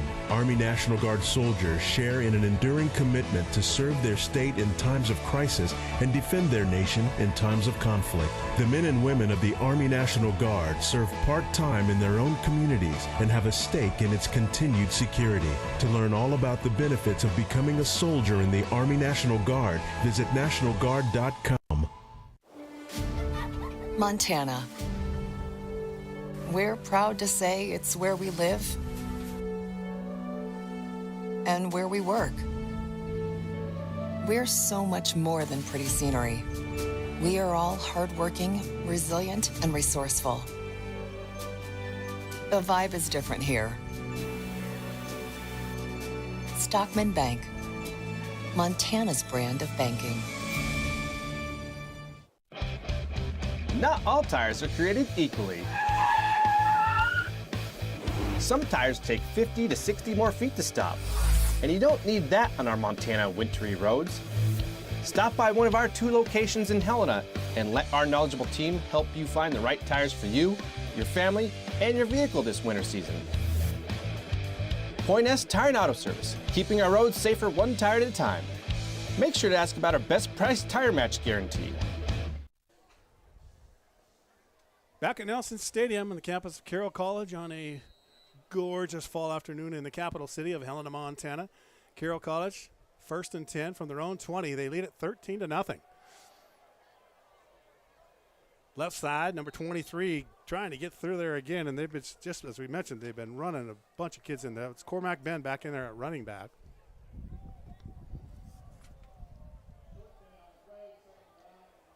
This is good up front by the defensive line of Southern Oregon there as well. I mean, we said earlier they know that Carroll's going to try and run the ball. So what kind of schemes can they come up with, or what kind of schemes can the offensive line of Carroll come up with to kind of trick one another into making plays? Well, they're playing a 4-man front. They've been doing that the whole game, but you're right. They put 8 men up there oftentimes and leave their DBs often with one-on-one coverage. They're just relying Top on of your screen here, Tony Collins one-on-one on the outside. Look for that matchup to be exploited. Perker on a 2nd and call it 8. Looks over the middle, complete on the crossing route. Is that freshman, that redshirt freshman, Ackelchin again, and he makes the catch and picks up the first down. Tackled by number 22, but not before he picks up that first down and moves the sticks. Nolan Reinfort in on the tackle. I saw Perker's eyes early on in his reads, and Tony Collins faked a slant. It's called the slant and go. faked the slant route, looked at it, and didn't really like it, so he checked it down to his crossing route. Great decision by Perka. Pick up about 15 yards and a first down for Carroll. So the Saints looking for more points here, 3:51 to go. And they have all 3 timeouts left, as do the Raiders. But the Saints with the football now, 3:40 to go. 13-zip on top right now of the Raiders. This time, Ben's going to try that left side. A great defense that time. Number 47 out there to meet him as he turned the corner, made the stop immediately, pushed him out of bounds. Got a little help, but kudos that time to number 47. That's Dawson Davis. They were out there on the outside, and they did a great job at rallying to the football here. Actually dislodged the ball right as he was about to go out of bounds, but you see 3 Raiders there to make the tackle. And right with him is number 44, Regino. 15 tackles last week, as we mentioned. Is that good? Against College. That's in a season for some guys. That's amazing in the loss to College of Idaho. So Perka fires it. Now, speaking of the devil, again. I just mentioned his name, and really I didn't know that was coming, but the pass was complete. Cormac Bennett, he's thinking, next time, don't throw that to me. That hurts. As Regino just came flying through there and put him on the ground. I mean, just a great read. He knew his screen was coming. He saw the defensive lineman get through really quick, and he waited for that receiver to catch the ball and laid the hammer. We mentioned Regino leads the Frontier Conference in 10 tackles per game. He is a star. So second period, second quarter, 2:42 to go, timeout on the field. And a timeout was taken by, looks like it was taken by the Raiders. The game of the week sponsored by the Montana Chevy Dealers and brought to you by Opportunity Bank, Northwestern Energy, Montana Tobacco Quit Line at 1-800-QUIT-NOW, and Pepsi. I'm Joe McMahon along with Austin Parr, and we're being treated to a fabulous first half of football here. Carroll College really has dominated the time of possession, but the Raiders are hanging in there. This game's very much in the limbo. And again, last 2 times they met twice last year. And in the second game here at home, it took overtime before Carroll could salt away that victory, and they had a big lead in the second half. This is the first of 2 matchups when the Raiders will get them back at home after this long. I think it's November 5th or something like that, yeah. Yeah, absolutely. This is a big game for both teams, and you can kind of feel the urgency, here when you have those kind of not smart penalties, those little things, nerves can build, and that's what leads to those things sometimes in big games, especially this one for the Frontier Conference. So Perka on a 3rd and long, called it 3rd and 13. Gets some time to throw. He's looking over the field. Now the pocket starts to collapse, and there he goes. We got a penalty flag in the backfield. This may be coming back, but Perka, for the moment, picks up the first down, but I think we got a hold. Usually the flag in the backfield is in the direction of holding. Which would just be a momentum killer right there for the Saints, as Perka did get enough to pick up that first down. Yeah, had about an 18-yard gain there. Yep. Yeah, they're going to call it a number 72. Look at Perka's got all the time in the world. That's great coverage by the Raiders downfield. Yeah, right there. You can't grab the back of the jersey. That's going to be holding all day, every day. Even when you're playing with your little brothers, right? Nobody calls that penalty. That's true. Though. You can hold them. Well, as if you long call as you it, want. you're not playing anymore, right? Well, usually as the oldest of the family, when you start holding and kind of playing a little dirty, they'll just quit. They just quit. And then the game's over. That's right. So, obviously, the Raiders take the penalty, back the Saints up, 13-0, 2 minutes, 30 seconds to go here in the second quarter. And what's been an entertaining football game. Carroll College, a touchdown and then a couple of field goals from Spencer Berger, the NAIA Special Teams Player of the Week. And Zach Spiroff, Frontier Conference Defensive Player of the Week last week as well. Expect Carroll to not try anything crazy here. Backed up deep in their own territory. Looks like Troy Purcell wants to talk it over. It's going to be about 3rd and it looks like 25. Yeah, you don't have a lot of plays. You don't have a lot of plays in your playbook on something like that. So we'd like to welcome our network affiliates for today's game.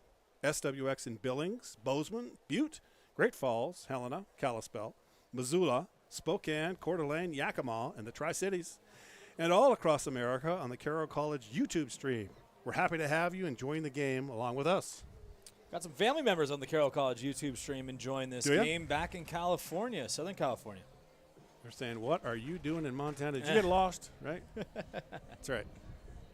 He's doing fine, I'm here, folks. and I'm not going anywhere. That's right. He's not even afraid of the winters. Atta boy. Yeah, He's going to hang in there. We'll you see. do know how to use a snow shovel, right? You know, the good thing is where I live, the Yeah? gentleman said that he will be clearing all of the snow. Keeps the driveways clear. I have a covered garage. Oh, I've you're got good. it made out here so far. I love this city. It's beautiful. Yeah? Your vehicle equipped for this? You know, you okay? Absolutely not. No? But the good news is I have a company car, which is equipped for it, There so you go. we should be good to go. My car might sit in the garage Yeah. for all of winter. Put that emergency kit in your car. Leave it in there for the next 6 months. You'll be good. Yeah. Don't know if snow tires actually make a difference, but that has been suggested. Yeah, I Well, when you have a four-wheel drive car, do you really need snow tires as well? If you're Yes, just driving you around do. town. I'll get them. I'd do it. But anyway. Maybe that was not the smartest statement. Montana natives are just shaking their heads right now. Perkas going to hand it off this time on a second and a long ways, and that is number 29, Tuggle, on the carry. Yeah, as you can see here, with a long third down like that, they're not going to do anything tricky or crazy. You don't want a turnover to happen in the territory. They want to just punt that ball away. So It's he a nice wraps inside it up give here. with both hands.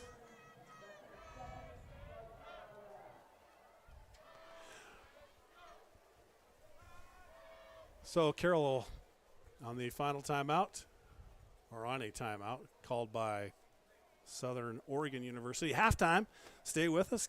Kurt Paulson, the men's basketball coach here at Carroll College, will join me for have a little chat about his team this year, what he expects, a little bit about last year, the success that they had, great success, and what he has in the plans for this year for Carroll College men's basketball. So It's going to be all the that 1-800-QUIT-NOW halftime report. That's right.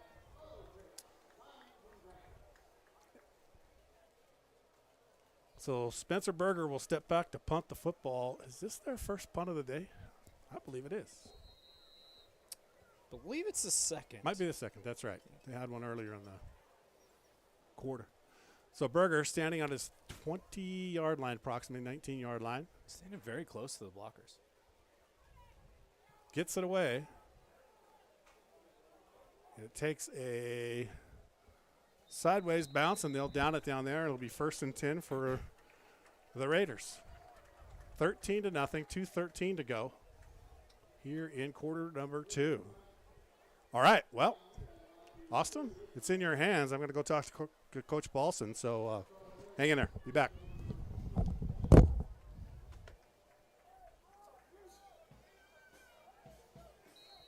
Big possession here just before the the first half ends. 2:13 to go. Can Southern Oregon get this offense going, get a little spark going? Quick handoff, swallowed up by that big-time Carroll College defensive line. That was handed off to Christian Cuarte.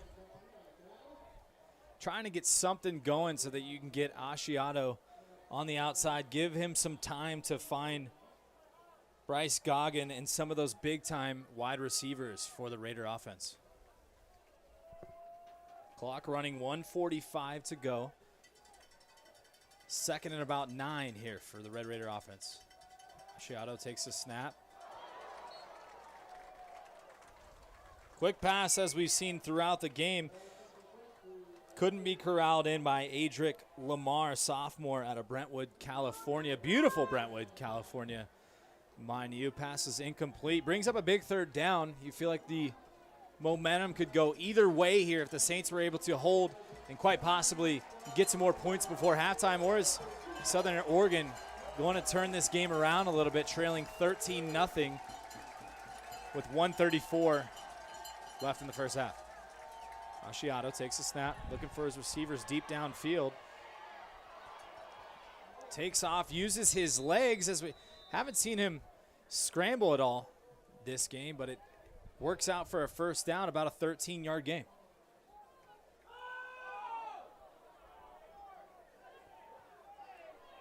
Clock is running, 1:22 left. Raiders down 13-0. Ball just before midfield. As you see, Asciato, receiver's not open, takes off, makes a defender miss. He takes a snap and finds his receiver quickly. The Raiders offense has got to have some sort of sense of urgency here as they're running out of time, under a minute to go.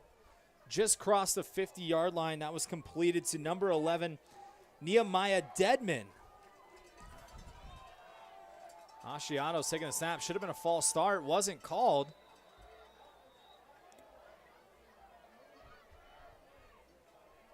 Almost every offensive lineman moved there, and the center did not snap the ball. Wasn't called by the officials. Quick pass out again. It's going to be a first down for the Raiders.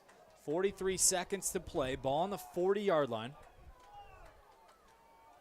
Let's see what this Raider offense can muster up heading into halftime. Offensive coordinator Austin Brown. Charlie Hall in his 6th season as a head coach of the Raiders. Shudo making some pre-snap reads. Looks like Carroll's bringing some pressure here. The pass is complete on the sideline to number 13. There he is, Mr. Bryce Goggin. Senior big-time target. And we say big-time because he is 6'3", 210 pounds. If I was a Shudo, that would be one of my favorite targets as well. Big opportunity here for the Red Raider offense. 30 seconds to play. Clock is running. First down inside the 25-yard line for the Raiders. This is the closest they've been to scoring all day long. Asciuto takes a snap, has a receiver open. I think he got that ball out quickly due to the defenders. If he actually made the read and saw his inside slot receiver, the defender fell down. Number 18 for Carroll fell down on the route, and his slot receiver was as wide open as he could be. Clock stops, 14 seconds to go here. Gives you enough time to find a couple in-zone shots, quite possibly a quick play inbounds, and then call a timeout and get a last-second field goal. This could be the play of the half right here.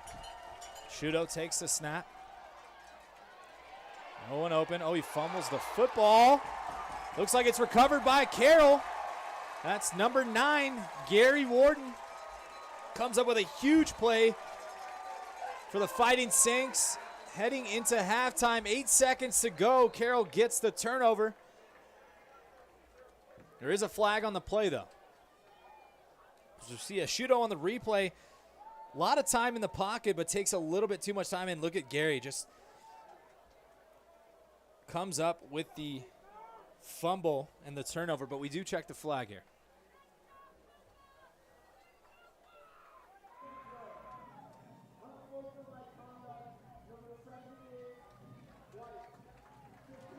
Looks like it's going to be after the play. Carroll, unsportsmanlike conduct on Southern Oregon. Carroll will keep the football. 15-yard penalty added to the end of the play. First down, Carroll, 8 seconds to go. 13-0 Saints. Ball's going to be on about the 40-yard line. Looks like the 37-yard line. I'm assuming Carroll just kneel this ball, head into halftime with a 13-0 lead. Don't forget, coming up on the 1-800-QUIT-NOW halftime report, we'll meet with Kurt Paulson. Joe McMahon.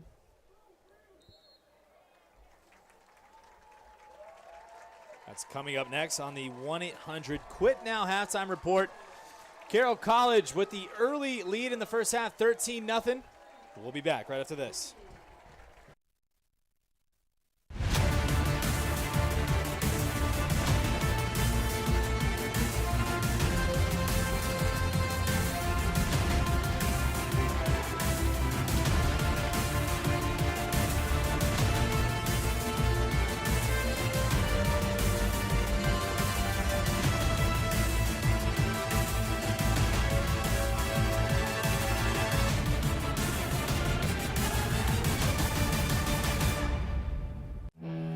Chevy Silverado. It's got the power you want and the capability you need to do the job, so you can get to the important work. Find new moments, find new roads.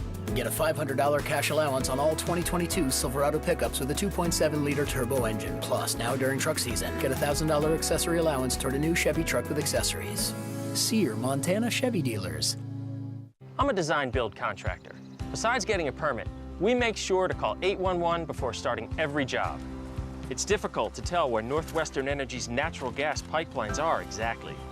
They could be right where we're digging, even if the homeowner doesn't use natural gas. And obviously, we don't want to cut off someone's power or cause an explosion. My crew is like my family. I want to keep them safe. If calling 811 can save their lives, that's an easy call to make.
We are driven by an unquenchable desire for knowledge, for the truth that lay just outside our grasps. We are meant for more, made for more. We are unwilling to ignore that which calls to us, that which will transform us. With joy and curiosity, we will boldly find our path in a world of unknowns. At Carroll College, we are here for the adventure. Montana. We're proud to say it's where we live and where we work. We're so much more than pretty scenery. We are all hardworking, resilient, and resourceful. The vibe is different here. Stockman Bank, Montana's brand of banking.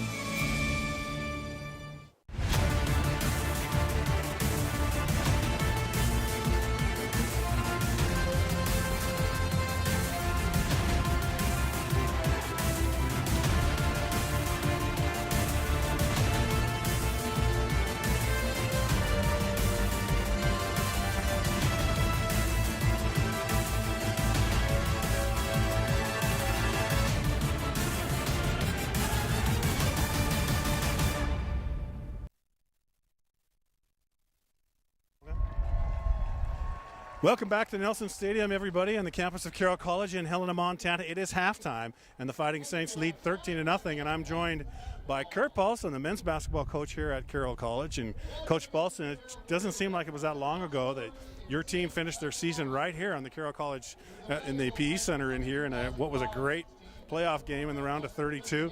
A loss, unfortunately, to Jamestown, but what a year your team had last year.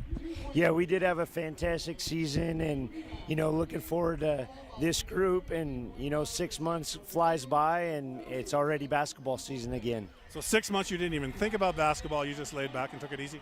No, there was plenty to do. We have a lot of new faces, and getting the schedule ready, summer camps, recruiting, keeps us plenty busy. But really excited about our group moving forward, and looking forward to start playing games in about a month. You lost some kids, some critical kids, some key kids to your campaign, Slovan and also Shamrock, and those are things that happens every year to teams, and they got to figure out a way to replace it. What's the Saints' plans? What are you going to do here? Yeah, we lost some great players, and we'll miss them surely, but it also allows for some of these younger guys to step into bigger roles and show us what they can do in those roles. So we're very excited about those guys. Yeah, I can hear. Johnny Hillman, Brendan Temple, a couple of our seniors.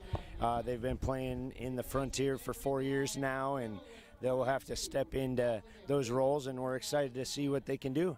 I was wondering if Johnny was ever recruited by Coach Purcell, because that kid almost plays like a football player on the court. He's amazing. Oh, he's physical. We love what he brings to our team. He's kind of the glue for our team, and he should have an outstanding senior year. You mentioned you have 9 kids coming back from last year's squad. So recruiting-wise, what are you looking forward to here on new faces, some red shirts that are coming in? Yeah, we're really excited about this group of 7. Braden Cooks, Helena boy, we're excited Braden's on board. He's going to be very dynamic in our conference.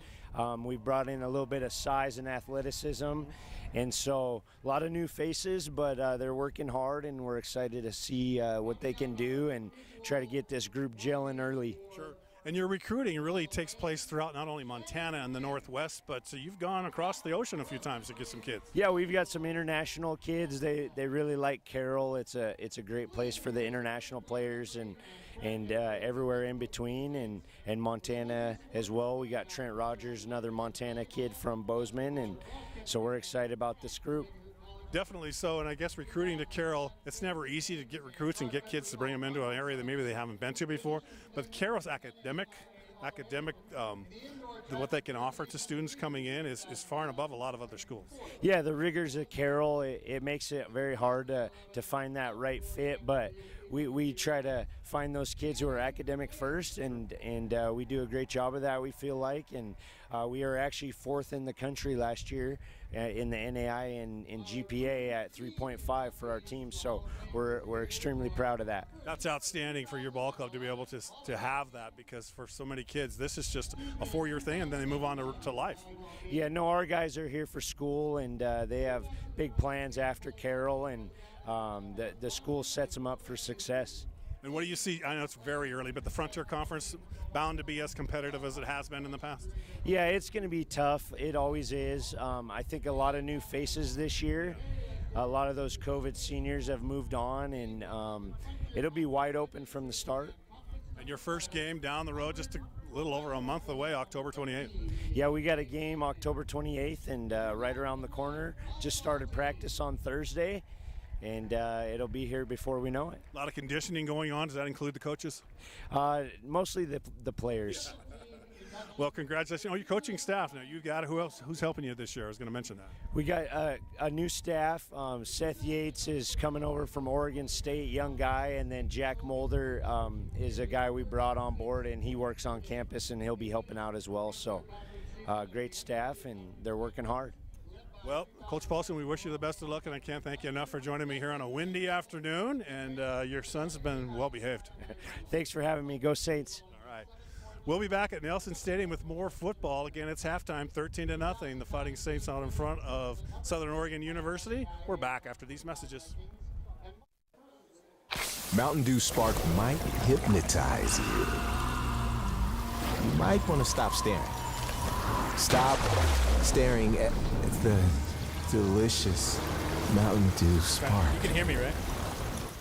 At Montana Western, our flexible schedule and focus on learning through experience are just right for your world today. Experience One, where you take one course at a time for 18 days and then move on to your next course, is designed to work for you, whether you plan to come to campus, want to stay close to home, or if you need to earn your degree while working or raising a family. And Montana Western is the most affordable university in Montana. Experience the difference, only at University of Montana Western. Chevy Silverado. It's got the power you want and the capability you need to do the job, so you can get to the important work. Find new moments, find new roads. Get a $500 cash allowance on all 2022 Silverado pickups with a 2.7-liter turbo engine. Plus, now during truck season, get a $1,000 accessory allowance toward a new Chevy truck with accessories. See your Montana Chevy dealers. This is how we play. Play with power.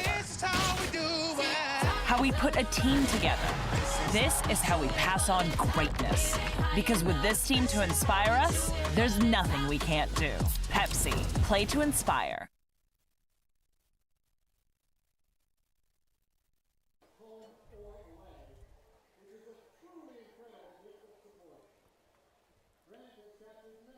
Welcome back to Nelson Stadium. Halftime here.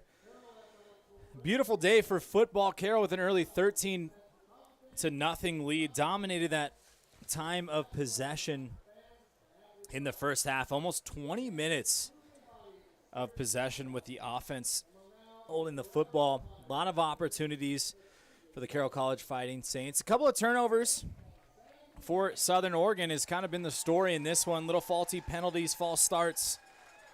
We've had a couple of fumbles as well, but Carroll has dominated this game so far. It's a beautiful scene down here on the field as the 2009 Carroll College Fighting Saints football team is being honored and inducted into the Hall of Fame. One of the best offensive teams in Carroll College history being inducted here, 2009. Now we're going to do the Mountain Dew do-over.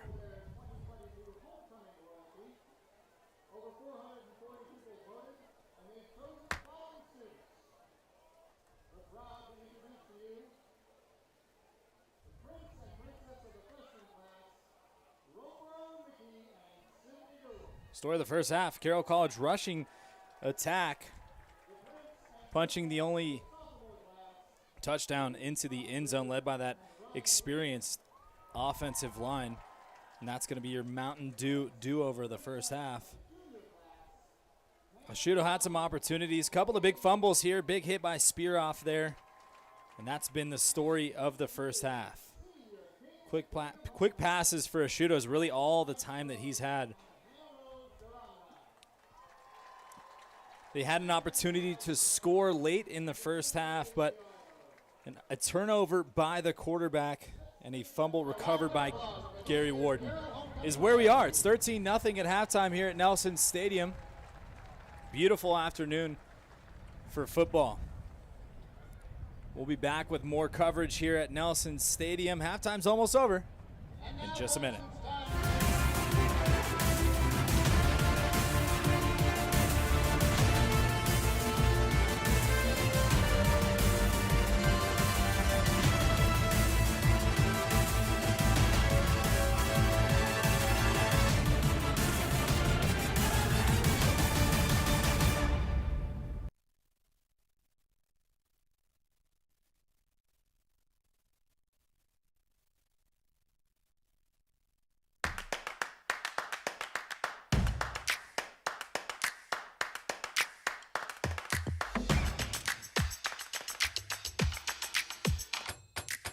Those moments where banking is the last thing on your mind? Yeah, those are our favorite moments too. Bring on the day. First Interstate, built for you. Get an edge in buying your home by getting pre-qualified for your mortgage today. Mountain Dew Spark might hypnotize you. You might want to stop staring. Stop staring at the delicious Mountain Dew Spark. This is how we play. Play with power. How we put a team together. This is how we pass on greatness. Because with this team to inspire us, there's nothing we can't do. Pepsi, play to inspire.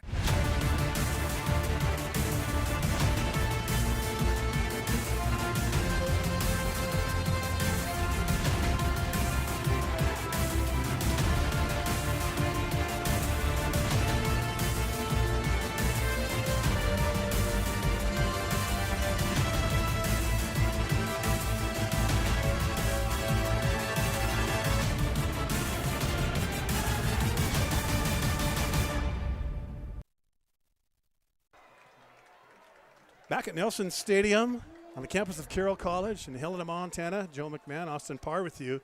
And we just witnessed a mattress race, Austin. I've never been involved in one of those before, but that was interesting.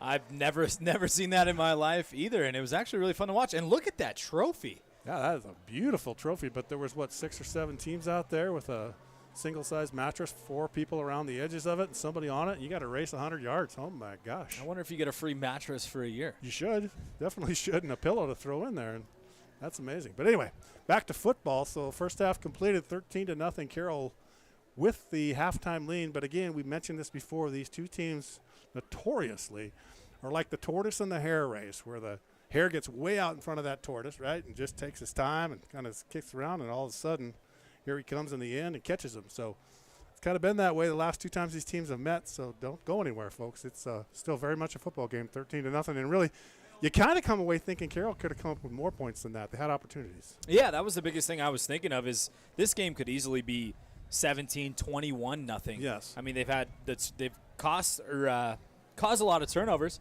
and had opportunities inside of the 10-yard line, with their offense, and just couldn't punch the ball in with only that 1 touchdown. So I think the biggest thing for Southern Oregon is, how do we get this offense rolling? Yes, they did have a very positive drive to end the first half, but it again ended in a turnover. So how do we do those little things to not only just hold on to the football, but keep those penalties and stop shooting ourselves in the foot? Yeah, just so many little mistakes that have really hurt the Raiders in this first half. Just false starts and receivers jumping the gun by 2 or 3 seconds, and just things like that just stall drives and prevent you from getting any momentum and any flow to your offense.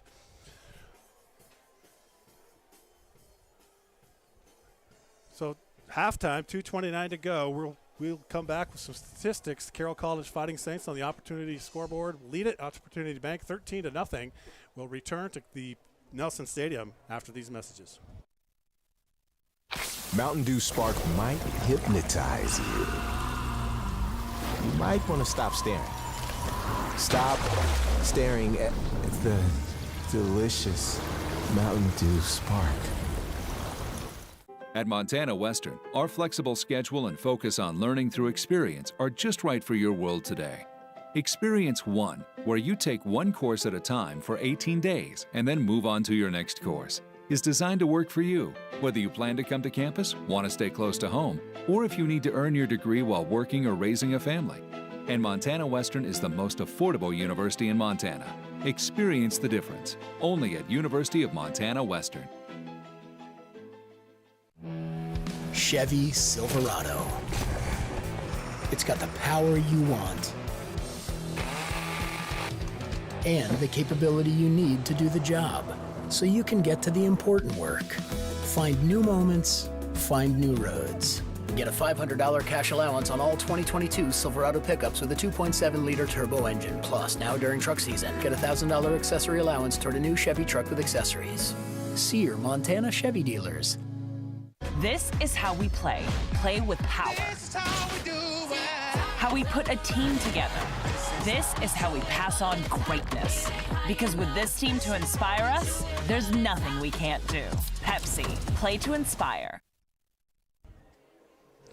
Welcome back, everybody, to a sunny Nelson Stadium on the campus of Carroll College here in Helena, Montana. Joe McMahon alongside Austin Parr. Let's look at some of the first half statistics. First downs for Southern Oregon, 7. 5 of those by the way of the pass for Carroll College. They have 12 first downs in that first half. 5 of those on the rushing side. Net yards passing, just 82 for Carroll, but only 92 for Southern Oregon.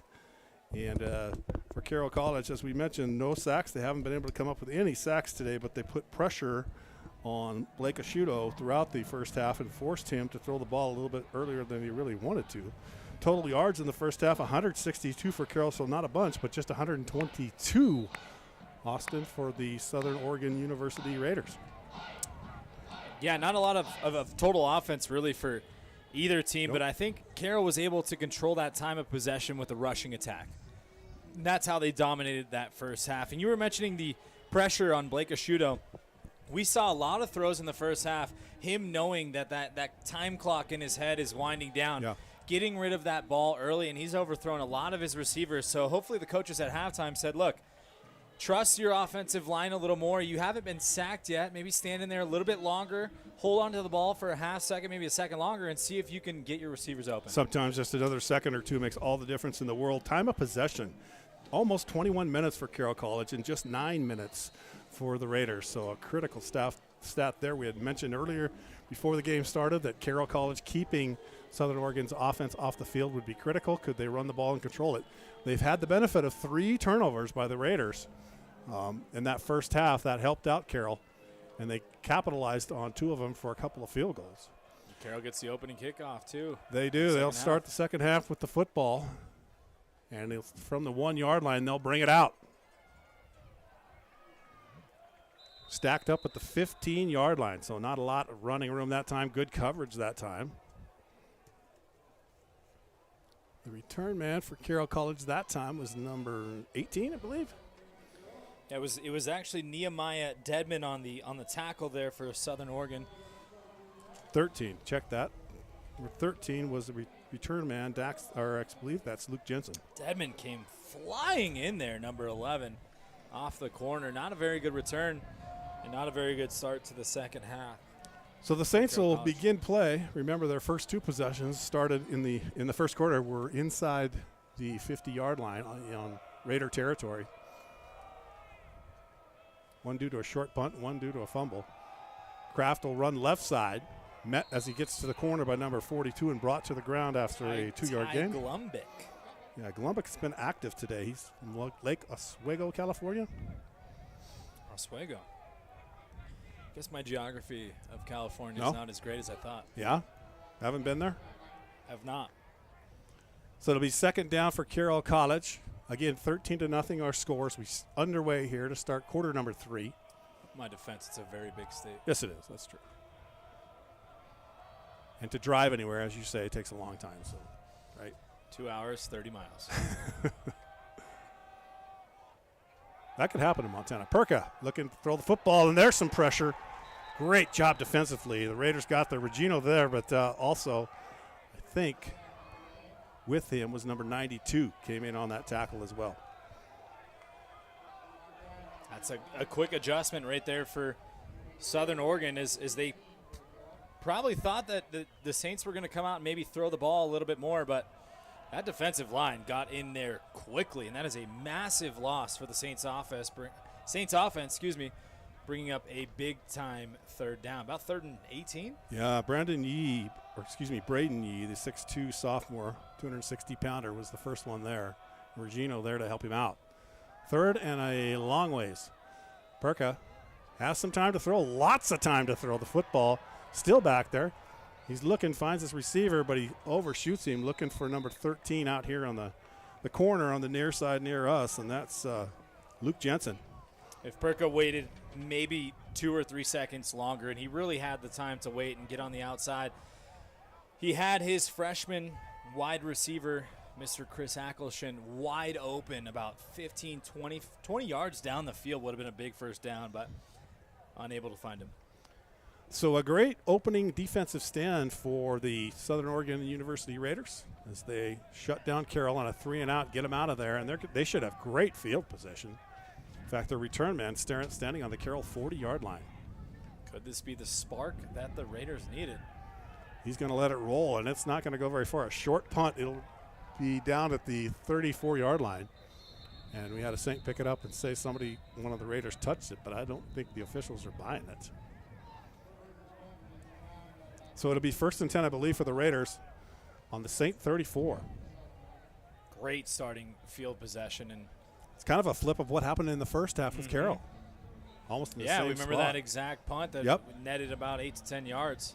This punt netting probably Well, he kicked it from the yards? 18-yard line, and they're going to mark it at the 32. So, yeah, not much. 34. Mark it at the 34. So, yeah, 16 yards. First look at this offense for the Raiders. Let's see what kind of adjustments they made at halftime, what the coaches told them to get this spark going. Asciutto with Yates behind him. Out of the gun. Carroll 3-man front. expecting them to throw the football. Instead, Yates is going to carry it. He's met at the line of scrimmage. He powers ahead, picks up 5 yards, dragging with him the defender for Carroll College, and that is, I think it was number 94. Garrett Kokab. Yep, that's Kokab again. Rex Irby late in on the tackle as well. Offensive line provided a nice hole. Running back Gunner made a couple defenders miss and actually ended up with a nice gain. That's at 5.5 yards per rush for this offense, which is really big. You take that as an offense all day long. Just a key possession here. You feel like this is it for the Raiders. This can be it. I mean, this could set the tone for the rest of the half. Big time. Trailing by 13. Yates again this time cuts back, and he's got some running room. He may go inside the 10. Touchdown, Yates.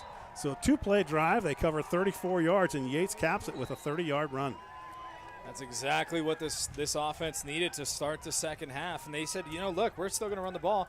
And they made some adjustments on the line, doing some different types of blocking schemes to get the holes open. And that was all Gunner right there. He made about 3 defenders miss on his way to the end zone. Big time opening drive touchdown for the Southern Oregon Raiders. It comes again with 12:16 to go here in the third quarter. And all of a sudden it's a one-score game. On to attempt the extra point is number 34, Cesar Ruiz. Trying to bring his team within 6. And it looks like he got it. He did. So timeout on the field, the Opportunity Bank scoreboard. 12:16 to go. The Saints lead it 13-7. We'll return to Nelson Stadium after this. So what did she do with him, Joel? That was a wedding gift. From us. See the bubbly side. Remember, that behind every broken plate is one less chore you totally hate. Bublé's right.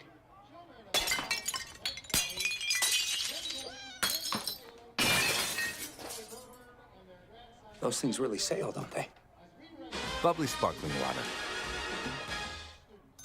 A hit in the morning, another between class, after school, and more before bed. Vaping sucks you in quick. Not to mention all the chemicals and health problems everyone's talking about. That's why thousands of teens are ready to take back their life their own way with My Life, My Quit. When you sign up with us, you'll get a free and simple quit plan that makes it easier to stop vaping. Visit mylifemyquit.com or text Start My Quit to 36072. Chevy Silverado. It's got the power you want and the capability you need to do the job, so you can get to the important work. Find new moments, find new roads. Get a $500 cash allowance on all 2022 Silverado pickups with a 2.7-liter turbo engine. Plus, now during truck season, get a $1,000 accessory allowance toward a new Chevy truck with accessories. See your Montana Chevy dealers.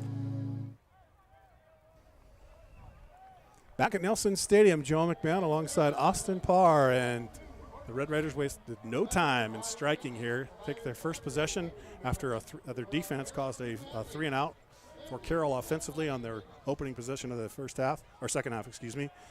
But the Raiders got the ball back in great field position due to a short punt and 2 plays. They're in the end zone, Austin.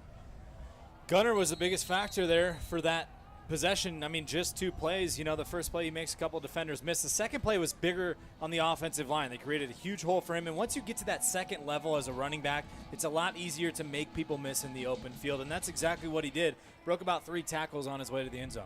Halftime adjustments always critical, and it looks like the Raiders, at least initially here, have made some good adjustments. Made a big difference. So this one will sail through the end zone, and Carroll will take it at the 20-yard line. They'll be 1st and 10, 25. So really critical here for Carroll College offensively to get a couple first downs and start moving the football, get a little momentum back, because really they had nothing in those first 3 plays of the second half. I think the biggest thing that we talked about in the first half is getting Perkett comfortable, just like they did in the first couple possessions. Quick hits, quick slants, quick bubble screens, something to get him going to where he feels like he has enough time to throw the football. Some easy throws, so to speak, as they call them, right? The offensive coordinator, some gimmies. So here we go. Still no Matt Burgess. Nope, no Matt Burgess. 1st and 10 for Carroll. We've seen 3 different running backs out there this afternoon for Carroll. They've all been effective. And Perka this time is going to give it to Kraft, who's one of them. And he'll run it over the left side, but met there right at the line of scrimmage and ridden down quickly. I think we're going to see more of the Raider defense dare Perka to pass. They're staying home on these inside runs. Those defenders are staying home and making these tackles either at the line of scrimmage or in the backfield, and that's a big adjustment for this defense. So in on that stop for the Raiders is Walford, the 6'1", 280-pounder out of San Jose, California. I know you know where that is. Burgess is actually on the sideline, not dressed out. So we won't be seeing him. Something's up there. Perka throw the ball down the field, looking for that redshirt freshman, and just overshot him. That would have been a touchdown. I mean, he had his freshman wide open about 15, 20 yards down the field, just overthrew him there. Just a slight overthrow. I mean, Ackleshin made such a great move on his route. Everything you could ever want as a quarterback, one-on-one coverage, as you see here, just overthrows him. I mean, if he throws that ball in front of him and he catches it out in front of the run, that's a touchdown. Stokes Botello trailed there. He got beat defensively, and he was glad to see that ball sail over Ackleshin's head.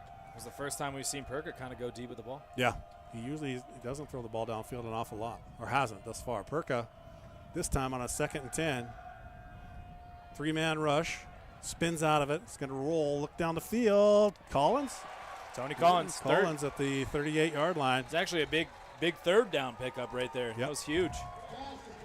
Big third down pickup, you're right. So it's be 1st and 10 for Carroll down at the 38. Nice job by Perka that time. Spinning out of there, but also the spinning out of the pocket, but also having the heads up to look downfield and find Collins. Yeah, using his legs to create plays, right? That's kind of what we talked about earlier. Time, you're looking, nothing. Spin out of there. Go find a receiver on the outside. There's nobody coming after you. Then he finds his favorite target, Mr. Tony Collins. Of course, we have Ackleshin as one of his favorites as well. But Tony's a little bit bigger. That's right. So Perka swinging out to the right side to the near side and making a couple men miss and pushing his way ahead is for Carroll College with the reception is number 48 on that catch. And I think that's Rickman, who is the transfer. Am I correct on that? Let's check that. Yeah, it's Ryan Rickman, the tight end. Rickman played for Southern Oregon University a couple years ago. And he doesn't look like a tight end. He looks more like a fullback here as he takes this bubble screen, takes on all these tacklers. I mean, I'm counting 5, 6 Raiders trying to bring him down to the ground. A couple of those guys are probably his friends, right? Yeah. from his year at Southern Oregon University. But, once you switch jerseys, it's all business on the football field. You bet. There are no friends. So it is 2nd down, 8 yards on the gain. And this time he'll give it to Kraft and leave it with him, and Regino gets a hold of him and brings him down. But I think Kraft had enough to, he's getting close to the first down mark. Yeah, one official marking it. Yeah, it's totally different here. One official marking first down, one not. Okay, it's going to be a little bit short. It's going to be 3rd and 1. 3rd and a yard for Carroll near midfield. Ball spotted on the, as you can see, on the 48-yard line of the Saints. 9:38 to go, quarter 3, 13-7 Saints with the lead at the moment. Saints 2-1 on the season, with College of Idaho looming next week here at Nelson Stadium. Trying to get that first down and Burlin ahead, and it's going to be close, but it was Kraft again. And I think he may have picked it up. It's going to be very close. Yeah. Southern Oregon University returns back to Oregon, and they have to go to Eastern Oregon to take on Eastern Oregon University next week. Yep. So it is a first down. They'll move the chain up ahead. Duncan Kraft trying to get to the outside. 3 defenders there to meet him, but all he needed was just about a half yard, maybe a yard, and he gets the first down. All right. Perka gets him set at the line of scrimmage with a 6-point lead and a quarter and a half to go here. It's Kraft. He's got an opening. You take advantage of that down inside the 40-yard line. Number 24 brings him down, but not before Kraft picks up 13 yards and a first down. This is why he's one of the better running backs in the Frontier Conference. As soon as he hits this hole, boom, he puts his foot in the ground and uses that elusiveness to get onto that second level of defenders, and a huge gain for the Fighting Saints. And with the tackle that time was Sentere Borja. Not until Kraft picked up 12, 13 yards. 1st and 10. Receiver screen out to the left side. There's Ackelshun, and he gets the outside, but not a lot of room there. It's closing quickly on the coverage with his defensive back for the Raiders. You see it on the replay here. Pass completed, and he goes to turn up field, and or is that Regino that pushed him out? I think it was. Trying to get those quick hitters to Ackelshun. Let your freshman go out and make a play, and let Perka make plays too. I mean, get that ball out quickly. Don't make him hold on to it and perhaps have a bad play happen. Carroll on a second and call it 9 in Raider territory. We've got whistles before the It's snap. going to be a false start here. So they'll back Carroll up. One thing that's happening on this drive for Carroll is their defense gets a chance to rest a little bit and regroup, try and figure out how in the world the Raiders were running through them on those first 2 possessions of quarter number 3. Could have been a mistimed blitz. Yep. Could have been a defensive stunt by the defensive line. You never know. But, I mean, that defense should be well rested. Southern Oregon only had the ball for about 7 minutes in the first half. 9 to be exact, but you're right, and Carroll had it 21 minutes. Perka waiting. He's going to roll to his right. Evades the defenders, and his pass for Harrison's just a bit wide. So it'll be 3rd down and long here. I think we call that a coverage sack. He had all the time in the world to find one of his receivers, and downfield, Tony Collins and Ackelshun were not open. Actually, it looks like on the replay, Tony Collins was open. Safety over the top, so he decides to pull it out, tries to find Harrison on the sidelines, but that's a tough throw on the run there. It is. It's quite possibly one of the bigger 3rd downs, of the game here. 7:29 to go left in the 3rd, and if Carroll can answer that initial second half score by the Raiders, it'll help them momentum-wise, definitely. Again, last 3 games between these 2 teams, it's been decided by 3 or fewer points. And Perka getting some pressure is going to step up. They're going to get him. They'll bring him down on a 3rd and long, and credit that sack, as there is a loss there to number 52. I think there was a couple players in. Yeah, 52. First guy Turnbull. there. It's Turnbull, and I think Regino was there to help him as well. Number 90 came around the end. Perka, not a lot of time there at all. Offensive line kind of struggling to block that defensive front to start in this early in the second half. So Carroll's going to punt the football here on a 4th and long, and they have an opportunity to change field position here and really pin the Raiders deep here. Is the return man, Botello, who's the only one back there, is standing back at the 10-yard line. They inserted a different guy this time. It's Imarion Kelly, number 88. Oh, stand corrected. The ball's going to bounce and take a Raider bounce. Going to be down by the Carrolls. So 6:30 to go. It's 13-7. We're in the 3rd quarter. The Saints with the lead, and we'll return after this. At Rocky Mountain Credit Union, we call this community home, just like you. That's why we take a locally focused approach for our members. Your financial success is our primary goal. Whether you're refinancing your home, buying a car, starting a business, or just need help with a checking or savings account, we'll give you the financial tools you need to grow. At Rocky Mountain Credit Union, we're here for all life events, big and small. Stop by your local branch or visit rmcu.net to learn more. Not all tires are created equally. Some tires take 50 to 60 more feet to stop, and you don't need that on our Montana wintry roads. Stop by one of our 2 locations in Helena and let our knowledgeable team help you find the right tires for you, your family, and your vehicle this winter season.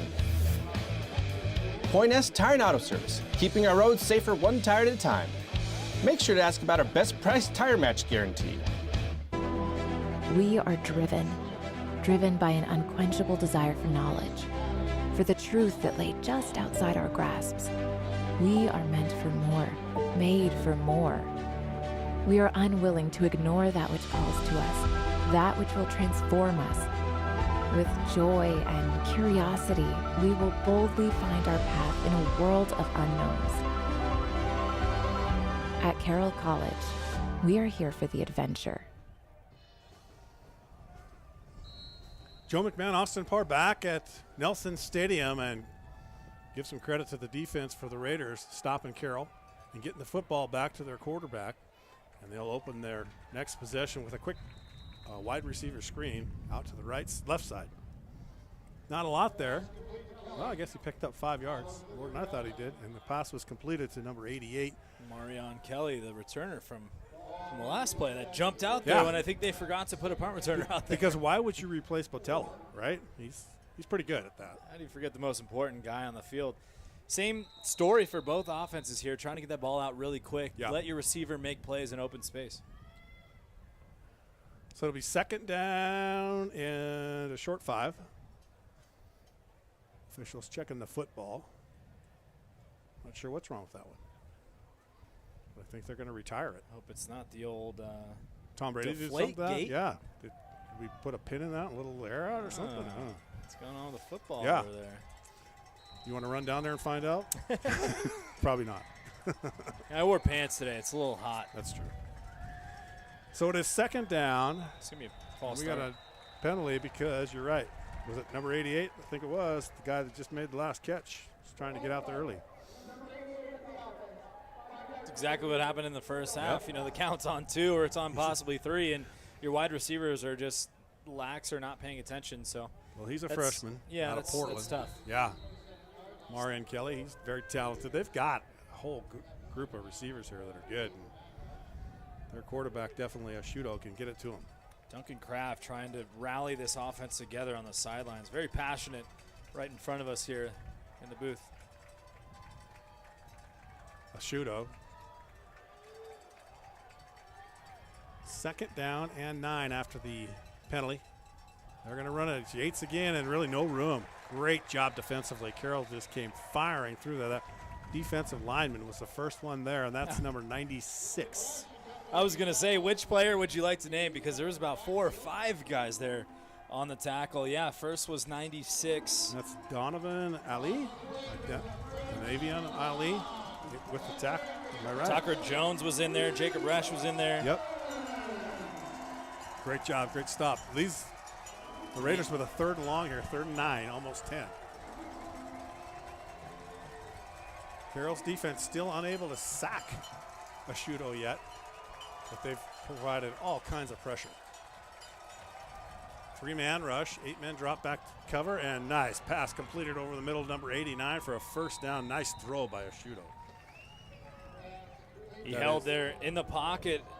Red zone, this is a great read by a shootout, honestly. As soon as that tight end passes the linebackers in that second level, boom, he's wide open, and a shootout finds him for a massive 3rd down pickup for the Raider offense. Jackson Clemmer with the reception, and that moves the chain up to the 50-yard line. It'll be 1st and 10 there for the Raiders, trailing 13-7, 4:40 to go here in quarter number 3. What's been an interesting football game on a gorgeous afternoon here in the capital city, Helena, Montana, Carroll College campus, right in the middle of town. Yates this time puts his foot in the ground, cuts back to the right, makes a jump cut, and picks up some good running yardage before Ali brings him down again. And it'll be 2nd and 5. So they come in averaging 5.5, I think, right? Yards rushing per attempt, and right now their running game is looking like that. Yeah, it's starting to open up, and that's what's going to open up the passing game. The play action game only makes it easier for your quarterback to perform on offense when you run the ball at least 5, like you said, 5-6 yards a carry. So on a 2nd and 5, a shooter will be under center or start there. Let's see if they go right back to Yates and see if they can pick up that extra 5. Nope, instead he's going to throw it. Some pressure. He's trying to set up a screen, and he had to get rid of it a little earlier than he wanted. He had some pressure from the outside. Number 34 for Carroll came crashing through there and hurried him. That's Rex Irby. I think this is a perfectly timed outside blitz here. The receiver completely missed the block on Irby, which makes a shootout, excuse me. Sometimes I struggle with that name. Yeah. Makes a shootout have to let the ball go early, and he sails it over his running back's head. If he makes that connection, that would have easily been a first down for the Raiders. They had it set up really well. All right, so Blake Asciutto trying to ignore the crowd noise from below us from the Carroll fans, trying to get their defense fired up. And a 3rd and 5 from the 45-yard line. Asciutto out to the right quickly and pass. Did he catch it? Nope, it's incomplete. Hit off the ground, covers by Irby, and it was intended for number 1 out on that flat. Christian Graney, senior out of Sanger, California. He had him too. I mean, he puts this ball right on his receiver, he's actually going to have a chance to meet Rex Irby at the point of attack and possibly get the first down. But let him too far. Yeah. Just again, another overthrow as we talked about in the first half that kind of cost their offense, and looks like they're going to punt on 4th down. Not a lot of points in this game, Austin, but it's been a great football game. Definitely been a battle. Very balanced, both teams. It looks like it's a great matchup. It's fun to watch these offensive and defensive lines go at it because, defensive lines especially don't get a lot of credit. Offensive lines also don't get a lot of credit for the success of teams. And when you get a chance to talk about a defensive or an offensive line, you got to give them some credit. Absolutely. So it'll be 1st and 10. The ball rolls through the end zone. It'll be 1st and 10 on that punt for Carroll. They'll have it at 25 with 3:26 to go, 13-7. We're back after this. I'm a design build contractor. Besides getting a permit, we make sure to call 811 before starting every job. It's difficult to tell where Northwestern Energy's natural gas pipelines are exactly. They could be right where we're digging, even if the homeowner doesn't use natural gas. And obviously, we don't want to cut off someone's power or cause an explosion. My crew is like my family. I want to keep them safe. If calling 811 can save their lives, that's an easy call to make. We've been around for a while now, 100 years in fact, and in that time, we've weathered some storms, seen some changes. And while that's no small feat, at Opportunity Bank, we don't measure success in time. We measure it by the impact we've made. We measure it by the success of the families, communities, and businesses we've served. After all, to us, there's no better investment than the people of Montana. We're celebrating our 100th year in business, and we're calling it the Big 100. It's a celebration of this community, the good people who live here, and the businesses we've helped build across 100 years. We've been serving Montanans to the very best of our ability for the past century. And this year, we plan to tell 100 stories, share 100 lessons, and give 100 gifts. Here's to the next 100 years. Back at Nelson Stadium, Carroll College will take it 1st and 10 from their own 20-yard line. They lead it 13-7, 3:26 to go here in quarter number 3, and they'll start with Perka pulling the ball and running around the left side. Thought he had a little running room, but it closed quickly.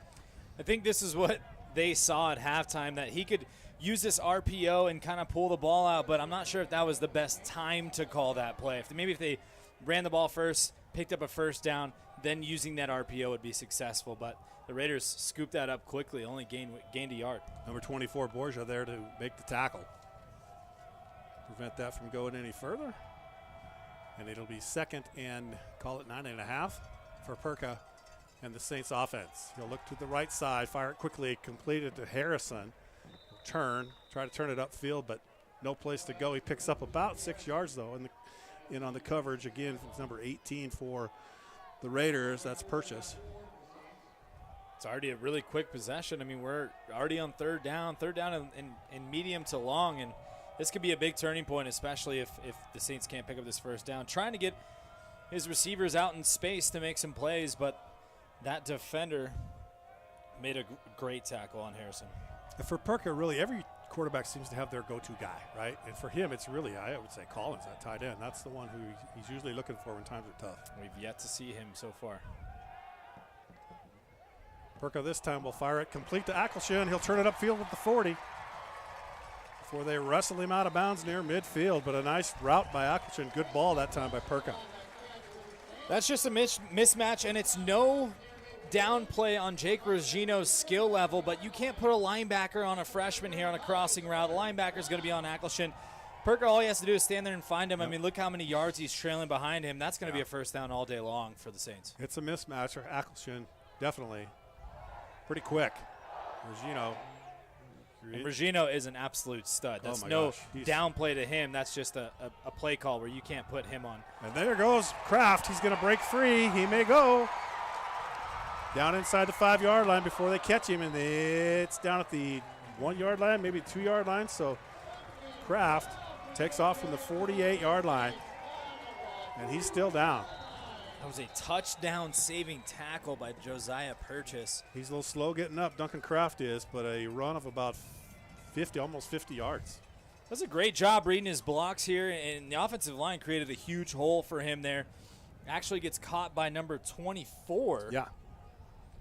Is that Borja? It is. Yes.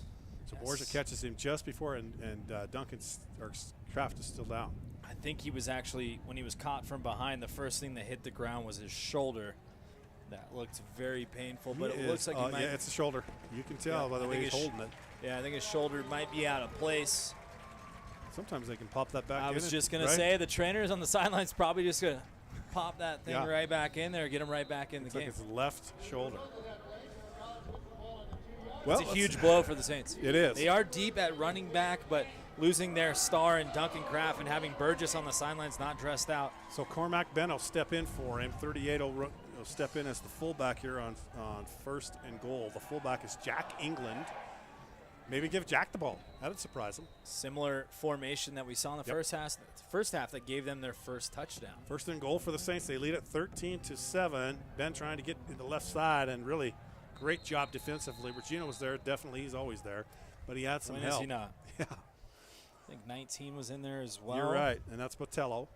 Came up to help make the stop along with number 18 again. That's Purchase. Met him right at the point of attack. Here it is. You can see it on the replay. Yeah, right there to four wrap him tacklers up. rallying around the football. That's exactly what you teach there. There's Regino, number 44. First one there. It's always going to be in every play. Boy, he's fun to watch. He's a monster. Second and goal for the Saints. They lead at 13-7. Perkins going to roll to his right. He can run it in if he wants. There he goes. Touchdown. Phenomenal call. Yep. Great call. They caught the Raiders not off guard they caught them off guard. Raiders thinking Carroll's going to run right back up the middle. And Perkins just rolled out, and really he just walked into the end zone. Well, the thing is, you got to respect his receivers here. Perker rolling out to the right side, exactly what they wanted to do. Collins actually opens up in the backside of the end zone, which causes the defenders to stick on their receivers. And Perker, literally, like you said, I mean, he just walks right in the end zone. That's a big score for the Fighting Saints with 41 seconds to go in the third quarter. And Berger on for the extra point attempt, and it's good. Even with a bad snap, he's not missing that. Timeout on the field, 41 seconds to go. It's 20-7. Carroll with the lead and a big play. We can see what's going to happen here when the Raiders get the ball back. However, it's been Carroll the last 5 minutes really with the momentum. Okay, the Frontier Conference would like to thank the following corporate sponsors for their continued support of our conference: Cooper Tire, Tire-Rama, D.A. Davidson, Irk Hotels, McDonald's, Northwestern Energy, Pepsi, and U.S. Bank. So Carroll stretches that lead back out to 13 points, 20-7 our score. I'm just going to throw this out there. Okay. I think I brought the California sunshine to Helena in the month of September, because it is beautiful. But that's just a theory, right? You don't really have that. It. Might be a fact. We might look that up after the game. I mean, it's scorching up here. I'll tell you what. We'd have to talk to a meteorologist to see if that's actually possible. I'm not sure that one of the toughest jobs in the world, predicting the weather.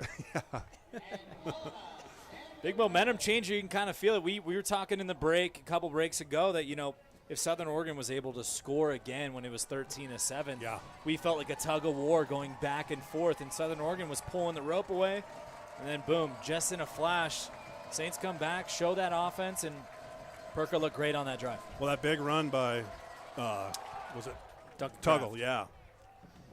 Or Kraft, Kraft. Big run, huge difference. A reverse this time. They're going to give it to number 27, Yates. He's turning it up on the right side, and they'll knock him down. Check that number 21 with the carry that time. That's Jordan. Wait a minute. It's Champ Robertson, or one of the running backs on the reverse. Anyway, it'll be Red Raider football, 1st and 10. I love trick plays. Yeah. That's what makes football fun. Saw a pass last night in a high school football game. Usually you don't see it in high school level, a double pass, wide receiver throwing a pass. That was really cool. They tried a little reverse on the kickoff return there for Southern Oregon. Faked it, but they faked it, and Robertson kept going, but Carroll covered it up.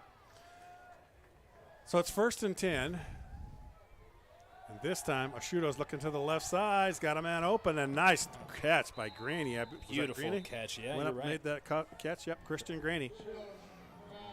5'11" senior out of Sanger, California, another city that I have not heard of.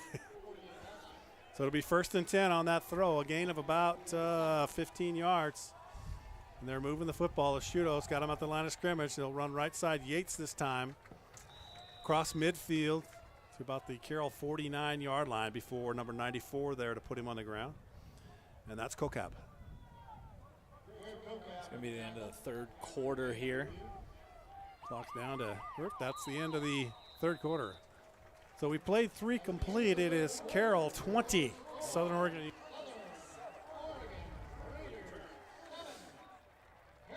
Since before the birth of America, the Army National Guard has stood ready to answer the call to defend and protect the nation. Army National Guard soldiers share in an enduring commitment to serve their state in times of crisis and defend their nation in times of conflict. The men and women of the Army National Guard serve part-time in their own communities and have a stake in its continued security. To learn all about the benefits of becoming a soldier in the Army National Guard, visit nationalguard.com.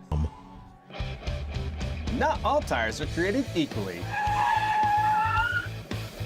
Some tires take 50 to 60 more feet to stop, and you don't need that on our Montana wintry roads. Stop by one of our 2 locations in Helena and let our knowledgeable team help you find the right tires for you, your family, and your vehicle this winter season. Point S Tire and Auto Service, keeping our roads safer 1 tire at a time. Make sure to ask about our best price tire match guarantee. I don't feel like just another account. I actually feel like a person and a friend and part of a community. We came to Ascent because we knew that they would look beyond the credit score at character. At the Myrna Loy, we have a mission, and we work with Ascent Bank because they work that way too. At Ascent Bank, we believe banking is more than providing financial services. It's starting to think outside the box for the benefit of our customers, because that benefits them, and that's the right thing to do. Ascent Bank, equal housing lender, member FDIC. So we're at the final 15s. Southern Oregon University trailing 20-7 with the ball at midfield, and that's going nowhere. Mr. Gary Warden jumps in there, stays home on the misdirection is what they like to call that. Yeah. Tried to get the ball on the outside to Marion Kelly, number 88, and Gary Warden was not having that. He saw that coming from a while. I don't know if he was in the huddle when the play was called, but he acted like he just blew right past his blocker, stayed home, saw it the entire way. As you can see him wagging his fingers, says, "Not in my house." The old Dikembe Mutombo. I'll tell you what, Coach Purcell just must love having that senior leadership on that defensive front, because Warden and Kokab, those guys are something else. I wouldn't want to play quarterback or running back with those big boys up front. So it is 2nd and 13 after the loss. This time Asciuto fires it over the middle, complete, good ball that time, and making the catch is Graney, and he's down inside the 40-yard line. Yep, it'll be a 1st down. That was a huge play. 3rd down and about 13, 12 or 13, and Asciuto just hangs in there. I mean, he kind of panicked there at first, knowing those defenders are coming, but hung in there, found his receiver, and that's a big momentum changer. Quiets this crowd. Yep. Early in the 4th quarter, 20-7. Yep. We'll see if Southern Oregon can make something out of this scoring drive. So a 1st and 10 for the Raiders from the 42-yard line of the Saints. They trail it 20-7. The Raiders do, and this time it's a direct snap, and that little wildcat. Yeah, a little wildcat. That was not Asciuto with the Seth carry. Miller, number 16. 16. The ball came out. It was recovered by number 77 for the Raiders. The ball came out right at the end. And jumping on it was Hunter Geisler. Seth Miller is from Sacramento, California, and yes, I've heard of Sacramento. You can find that on the map. All right, awesome. We're proud of you, Austin. We'll give you a C- geography. So look these cities up. I guarantee you they're not in Southern California. It's going to be a northern thing. That's right. So it is 2nd down. 2nd down and 8. This time Asciuto will give it to Yates. Quick opener up the middle, and great job by the offensive line for the Raiders to open up a big hole.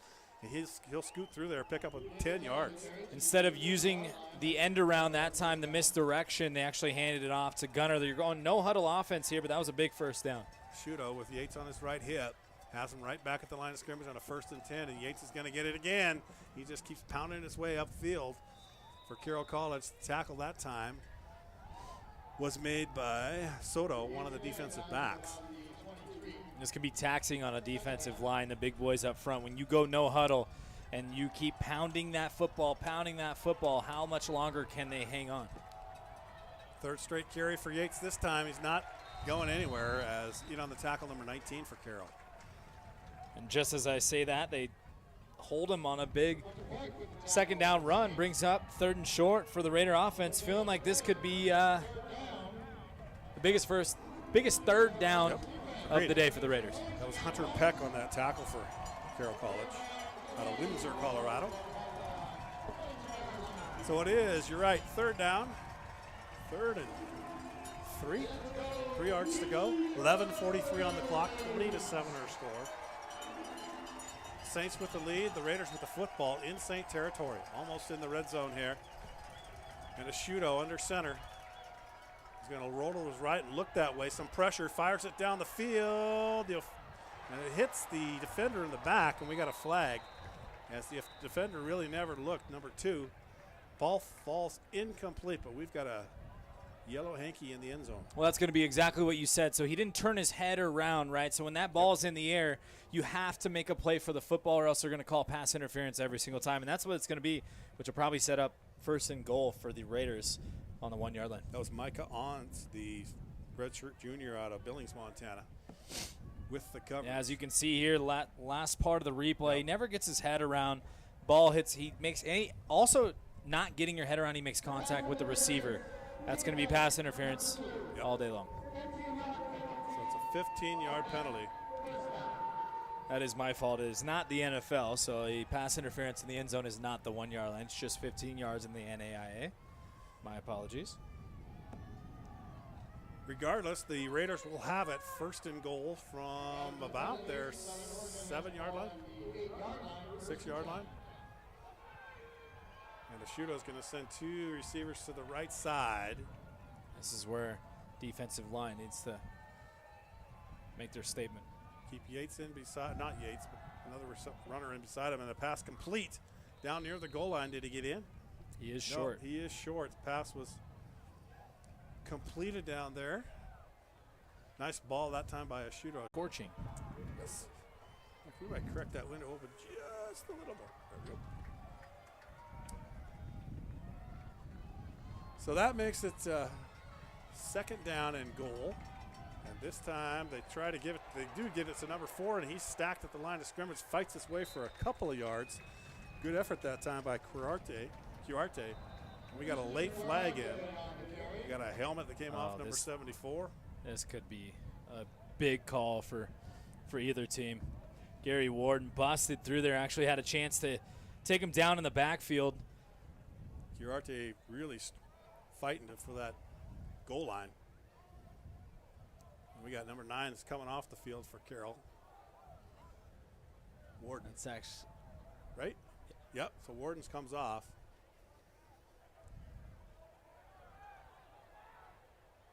Not really sure what happened here. Trying to piece together what this flag could be on. You got an offensive lineman with his helmet off after the play. Yeah. Okay, so that's why Warden came off. Yeah, I thought maybe Warden was involved the way he came off the field. You wouldn't take him out normally when you're down on the goal line, and he was. An unsportsmanlike conduct penalty against him. I don't know if he pulled the helmet off or what happened there, but you know, between the defensive and offensive line, there's always those little dirty plays that happens when nobody's looking, and unfortunately it looks like he got caught. So it is 1st and goal from inside the 2-yard line for Asciutto, who's going to look to throw the football. And incomplete. Overshoots his intended receiver, which was number 13 on that play. That's Bryce Goggin. That's who he's going to look for down in the red zone. And I would do the same thing. 6'3", 210 pounds. You got to give him a chance and just throw that back shoulder or end zone fade. And I do remember early in the game, Zach Spiroff getting injured on a tackle he made. And help me out here, Austin. I don't see him out there. Do you? I do not. I'm trying to locate him on the sideline. 15, correct? Yep. He is a critical part of that secondary for Carroll. So it is 2nd and goal. This time, Asciutto up under center. And they're going to hand it to the fullback, and he's not going to get there. Stuffed Great by that stuff. defensive line. Oh, it looks my word. Starting to get a little chippy down there as well. A lot of pushing and shoving going on after the play, but it looked like Garrett Kokab was the biggest one in there. Tucker Jones also in there. Another late flag here. I mean, there's just starting to get a little sloppy here from both teams. Not really sure what happened on this one.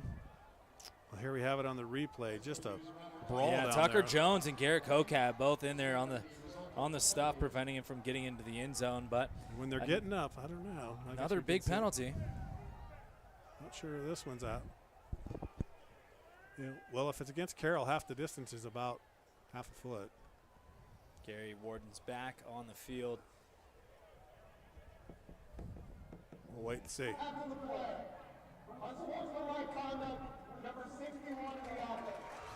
So it is on the offense this time. I think he said number 61. 61 or 68.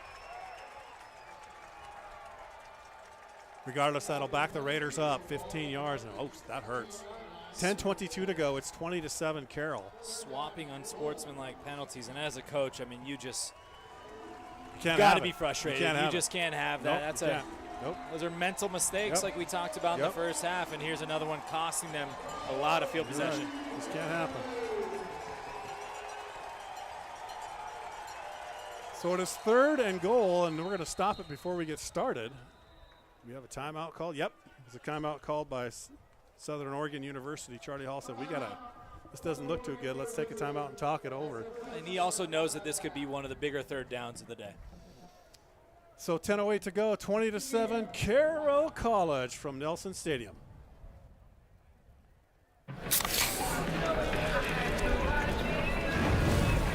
Dude. Fire. Grill master, huh? Burgers, better with Pepsi. We are driven by an unquenchable desire for knowledge, for the truth that lay just outside our grasps. We are meant for more, made for more. We are unwilling to ignore that which calls to us, that which will transform us. With joy and curiosity, we will boldly find our path in a world of unknowns. At Carroll College, we are here for the adventure. Chevy Silverado. It's got the power you want and the capability you need to do the job, so you can get to the important work. Find new moments, find new roads. Get a $500 cash allowance on all 2022 Silverado pickups with a 2.7-liter turbo engine. Plus, now during truck season, get a $1,000 accessory allowance toward a new Chevy truck with accessories. See your Montana Chevy dealers. So many flavors of dew. I am thirsty. I must get the dew. Cut! He's hypnotized again! Do the dew. Welcome back to Nelson Stadium, ladies and gentlemen. It has been a thriller here. It is 3rd and 16 for Southern Oregon University. 10 minutes to go here in the game. They trail 20-7, and they just got an unsportsmanlike penalty when the ball would have been spotted on about their 1 yard line, 2 yard line, backed them up to the 16. It's just an absolute killer when you're trying to put the ball in the end zone. You just can't have that, especially as an offensive line. You got to be disciplined enough, especially if Carroll just gave you the ball at the 1 yard line. Yep. This is your opportunity to grab hold of this game and possibly take the momentum away. And now we're looking at one of the biggest plays of the game right here. Again, Southern Oregon facing 4 of the next 5 games on the road. And this one, definitely not a gimme for them. They're trail it by 13 here with 10 minutes to go in the game. Ashuto's looking to throw the football. He'll fire it downfield, trying to reach Christian Gainey. And ball falls incomplete. So they'll take one more shot at it. Did you kick it here? What do you think? Down by 13, 10 minutes to go in the 4th quarter. You got to take the points. Take the points. It's still a 2-possession game if you can put it in the end zone. I guess you're trusting your I don't defense know. at this point. I'm not sure. I think it's how far away they are, Sure. right? So they're about 18 yards away from the end zone. If they're on the 4 or the 3, maybe inside the 5, they're definitely going to go for it on So 4th down. Ruiz is out to attempt this field goal, and they'll spot it at the 23 and make it a 33-yard attempt from near the right hash. There's the snap, the placement, the kick's on its way. It is no good. Wide left. No good. It sails to the left, as Austin said, and they come away with no points on an opportunity when they had first and goal from the 1-yard line. Come away with nothing. That hurts. Very disappointing for the Raiders offense. Yeah, he kind of just snap hooked that one to the left, something I hate when I do in golf. Should give more credit. Yeah, do you? Should give credit to the Carroll defense. What a stop they made. And this is the moment for the offense to kind of put their staple into this game. They could pretty much put this game away. I mean, yes, there is 10 minutes to go, but they're up 2 scores. So they could essentially, if they use, they get about 4 or 5 first downs, they're going to bleed a lot of this clock. They're already up to almost 2 touchdowns. This could be good news. Duncan Kraft is back out there at running back. Pop that shoulder right back in. They did, didn't they? And they fake it to him. They'll throw it down the field. Ackleshin battling for possession of that football with number 3 from Southern University. That's Craig, Deshaun Craig. It falls incomplete. I think Carroll thought they were going to catch Southern Oregon off guard here, thinking they're going to run the ball on first down. Instead, Perka drops back and tries to find Ackleshin on a back shoulder. Wasn't able to get it. That was great coverage. Yeah, not much Southern of a Oregon. window. I was going to say, great coverage. Interesting call by the offensive coordinator. Yes. Up. Second 2 and 10. scores. Up 2 scores. It's 20, as we mentioned, 20-7, 9:52 to play in the game. This time it's Kraft. He's going to try to run it up the left side, and number 96 steps in and says, "You're not going anywhere." Puts him on the ground quickly. He filled that hole quickly. On the tackle, mentioned number 96, and that is Logan Nichols. Gets off his block on the offensive lineman, meets Kraft right at the line and says, "You are not going anywhere." Brings up a huge third down. 3rd and long, so for Southern Oregon University, if they can make the stop here, they still got plenty of time in this game. Over 9 minutes to play. They can score in a heartbeat. Very interesting couple of play calls here from the offensive coordinator. The pass play on first down, run play on second down. Out of the gun. Perkins looking downfield, looking over the center of the field. Doesn't like what he sees. Some pressure. He's going to roll to his right, and they're going to get him. They've got him. He just kept backing up, and they eventually got him back at the 5-6 yard line. So Carroll's going to have to punt the football. Great job defensively that time by the Raiders, because they just kept coming. He had plenty of time to throw the ball. Plenty of time to throw. Didn't really like any of his reads. He did have Tony Collins over the middle after about 4 seconds, but just too much time, and eventually that Raider defensive line is going to get to him, and they did. So Spencer Berger standing back in his end zone. One of the biggest punts of his young career here at Carroll College. True freshman out of Billings, Montana, Billings West High School. He was the NAIA Special Teams Player of the Week last week. Had the winning field goal out in Oregon and the win over Eastern Oregon. Punts away. Good be taken by Botello, and he's going to backtrack up to the left side, trying to get to the corner. And great job, great pursuit by number 25. Ran him down and put him down about 10 yards back from where he caught the ball. Tug Smith. I'll tell you what a play by Smith. That's a shift of about 15 yards. I mean, that was just a huge play for the kickoff or punt coverage there. Yep. Tug just follows. I mean, there was a lot of missed blocks there. 3 Carroll College defenders were in there as soon as Botello caught the ball, and that's a huge loss for Southern Oregon's.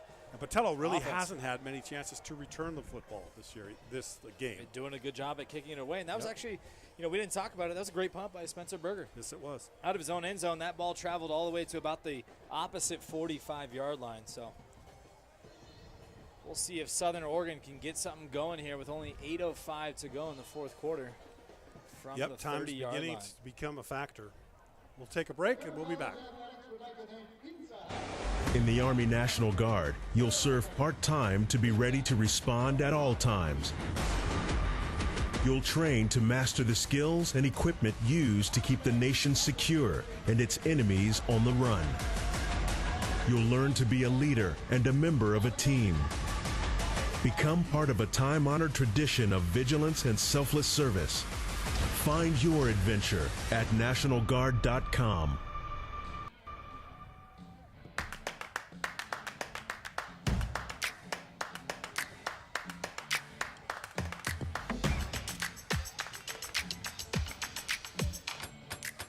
Those moments where banking is the last thing on your mind? Yeah, those are our favorite moments too. Bring on the day. First Interstate, built for you. Get an edge in buying your home by getting pre-qualified for your mortgage today.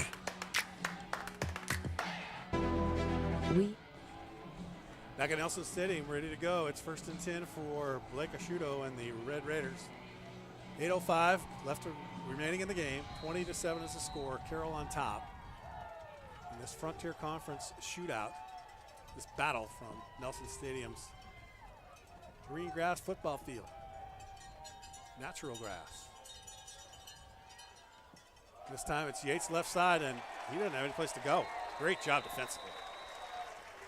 So right there was number 34 right Rex away. Irby. That's Irby.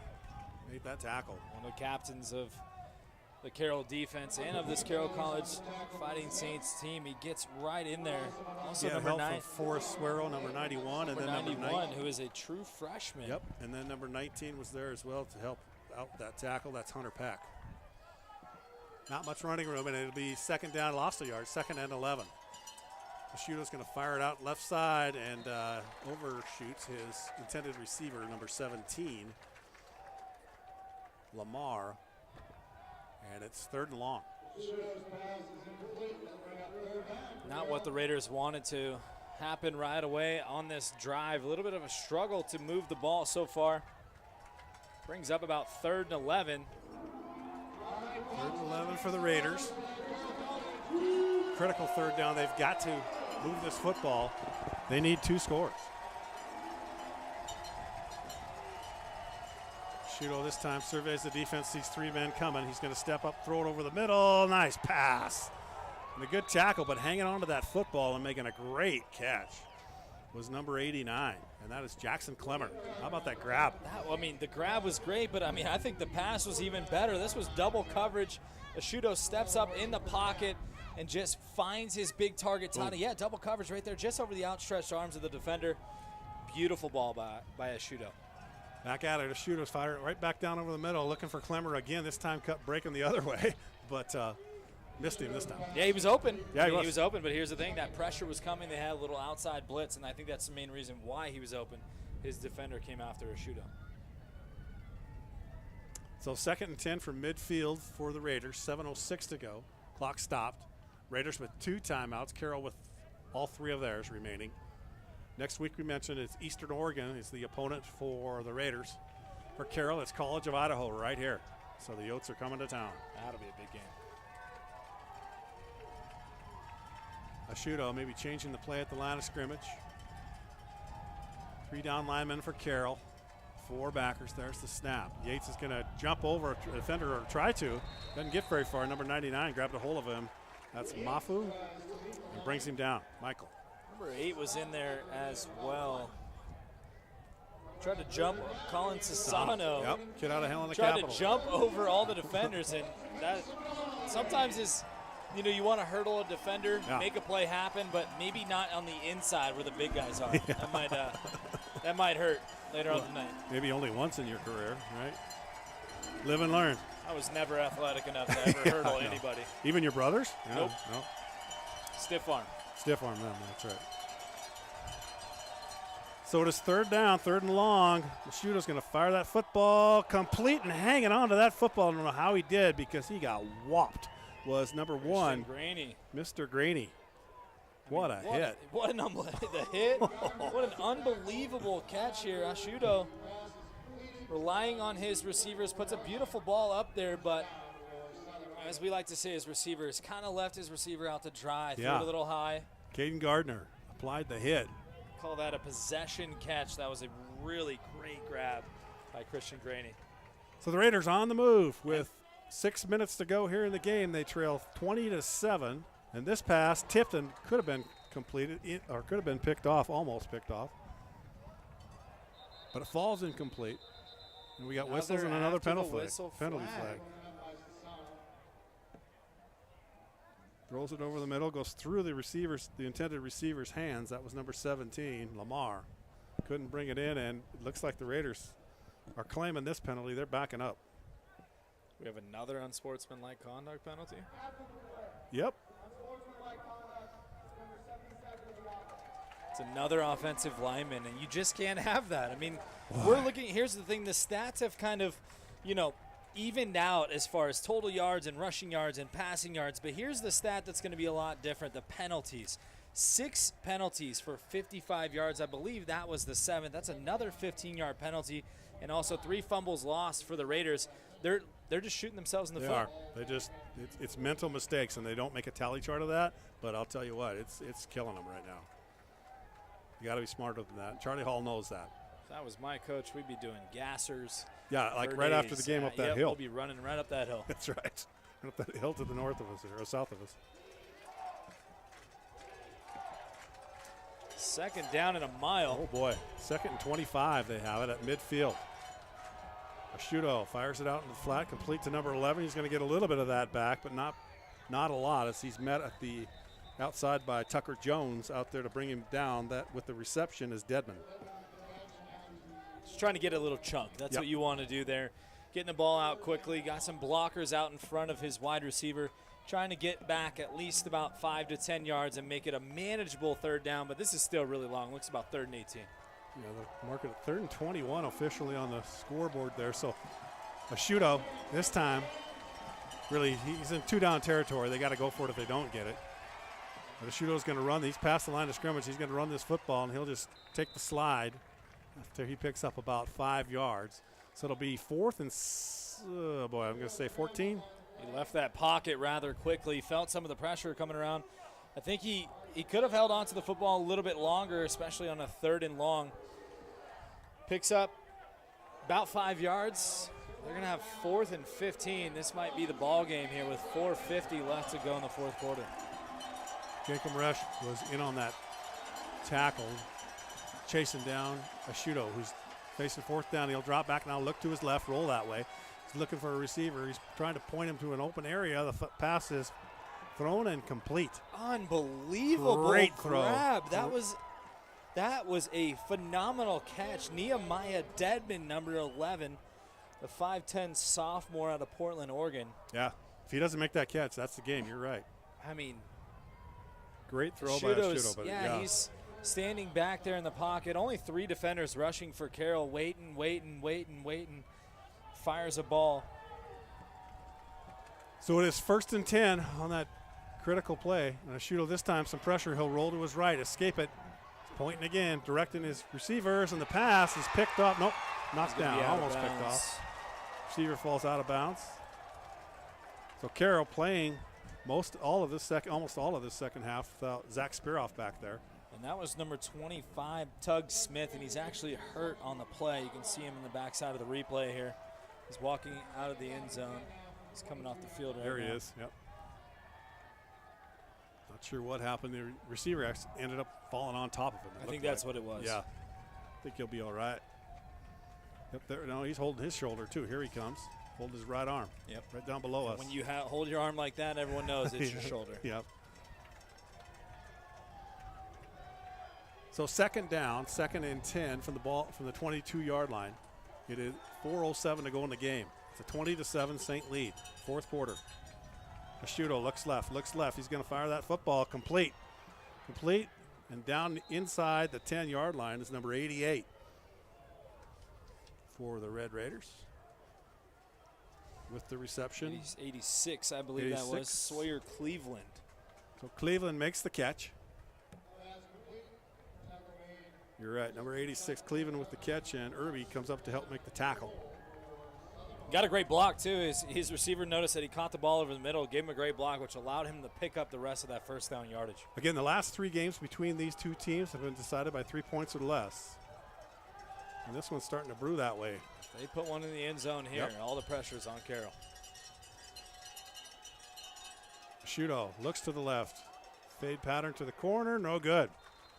Great defense there. Yep, they were there. Had it covered well. Number 2 and number 18 for Carroll, both out there in coverage. That's Micah Ons, and number 18 is Thomas McGree. I think he learned from earlier when he didn't get his head around. Yeah. He just got his head around. You see his head? Yep. He got his head around this time. The ball lands short. It's not going to be pass interference there. Yeah, good point. Penalized last time, and that happened in the end zone. And this time, the young kid turned it around.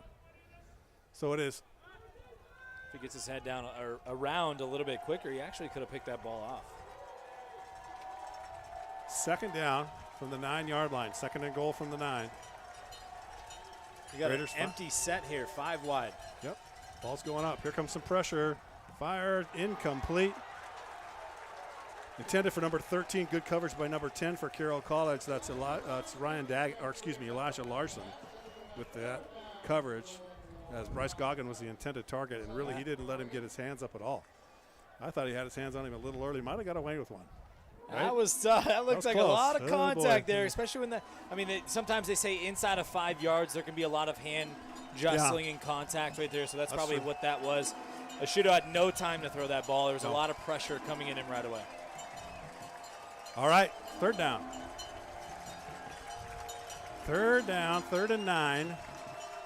3rd and goal from the 9, I should say. Ashudo this time looks to his right. He's going to try and throw it to the corner to Gaga. He'll jump up. Incomplete. Looks like a clean play. Again, the same guy out there on coverage. Larson, the DB. Looks like that's a matchup that they want to attack, and he didn't get his head around. I'm not sure if they're calling this an uncatchable ball, but. No, he didn't turn. And I think Larson's the one who stepped in now for Spearoff, and he's done a good job. But you're right, he didn't turn his head. So it's 4th and goal, 4th and Here we go. from the 9-yard line. This is the game for them. 3 minutes to go. This is for the Raiders. Biggest play of the game. 3:10 on the clock. 20-7 our score. Told you not to leave early, people. This is always a great game. Always comes down to right near the end, and this time Shudo's going to throw the ball over the middle. Caught and touchdown. Into the end zone. That Graney, number 13, that made the catch? Yes. Yep. Number 13. Should be Bryce Goggin. Oh, excuse me, Goggin, who makes the reception. So a 9-yard touchdown pass. I mean, this is right back in it. This is great coverage Here as we well. go. You know, a quick slant for Bryce Goggin. He just puts a perfect ball where only his receiver can catch it. Yep. The defender was, fingertips away from knocking that one out. And here we go. We've got ourselves a ball game with 3 minutes to go. They're living up to expectations. All the hype's true. 20-13 pending the extra point.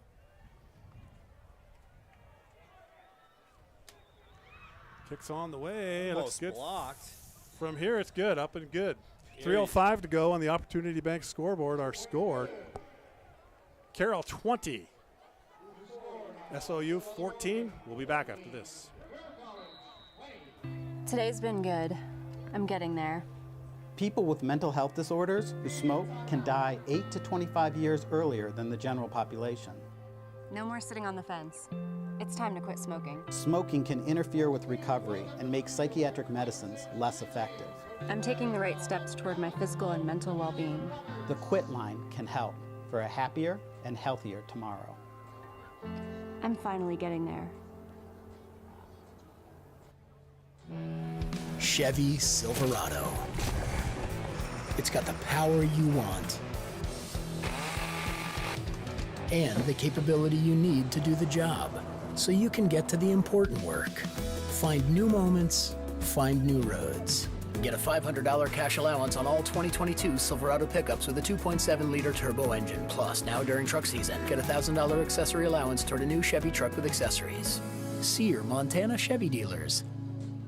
A1 Rentals, serving Helena since 1959, offers rental items for the do-it-yourselfer to major construction companies. Backhoes, floor care, lawn equipment, automotive, concrete work, generators, heaters, electrical, drywall, and more. We can help with any job, no matter how big or small. And don't forget about our party rentals and retail store at Parties Plus. Planning an event? We can help, from tents to catering to decorations. A1 Rentals and Parties Plus on Cedar Street in Helena.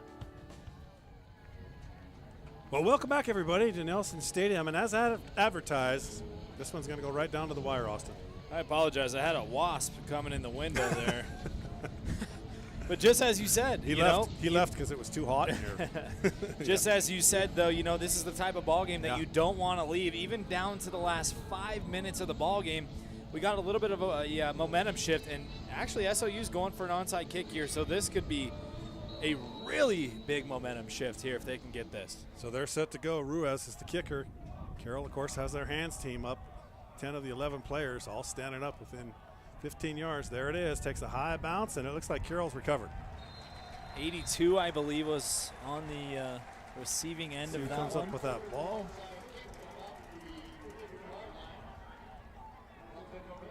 22. 22. I Yep, apologize. 22 That's- came up with it. And I think that's Caleb Adams, one of their defensive backs. Here, we'll watch it again on the replay.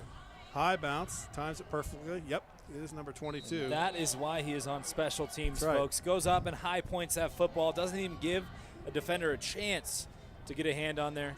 That's a great receiving effort. So 3:04 to go in the game, 20-14. Carroll with the lead on the football, and they'll start near midfield. You think Alex Fanistil is going to throw the ball on first down this time?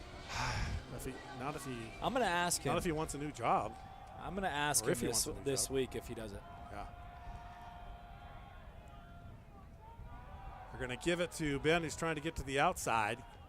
A little bit of running room as he turns the corner, but he's met there by a couple of Raiders. And it looks like they'll call their second timeout. Yep. Looks like he actually got to the edge and was going to gain about 5 or 6 yards, and then he just gets met right at that point. Regino?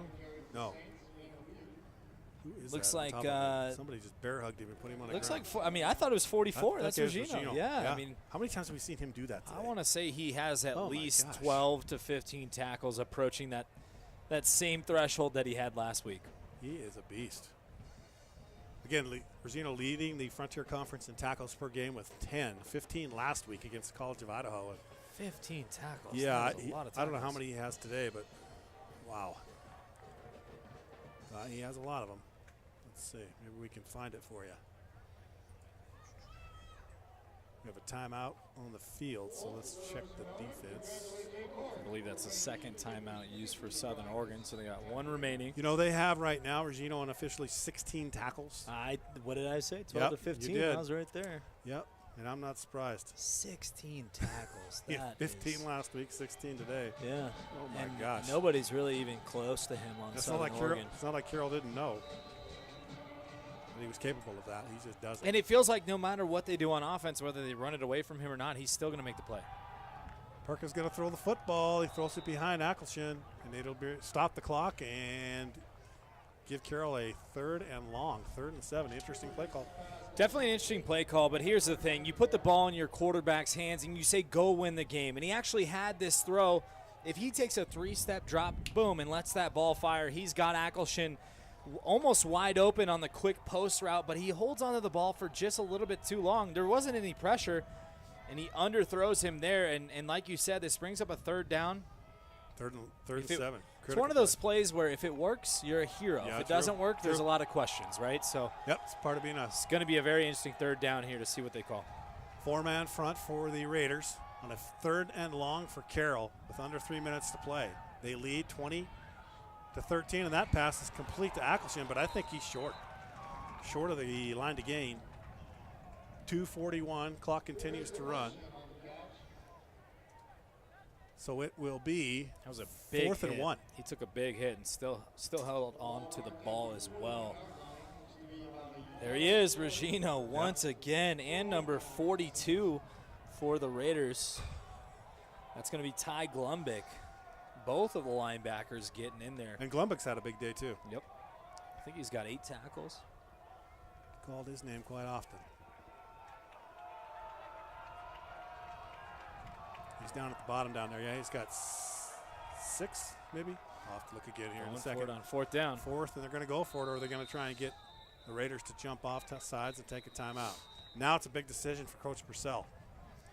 So you're the head coach of the Fighting Saints. You've got a 4th and 1 from your opponent's 41-yard line. 2 minutes to go in the game. You're up 20-14. What do you do?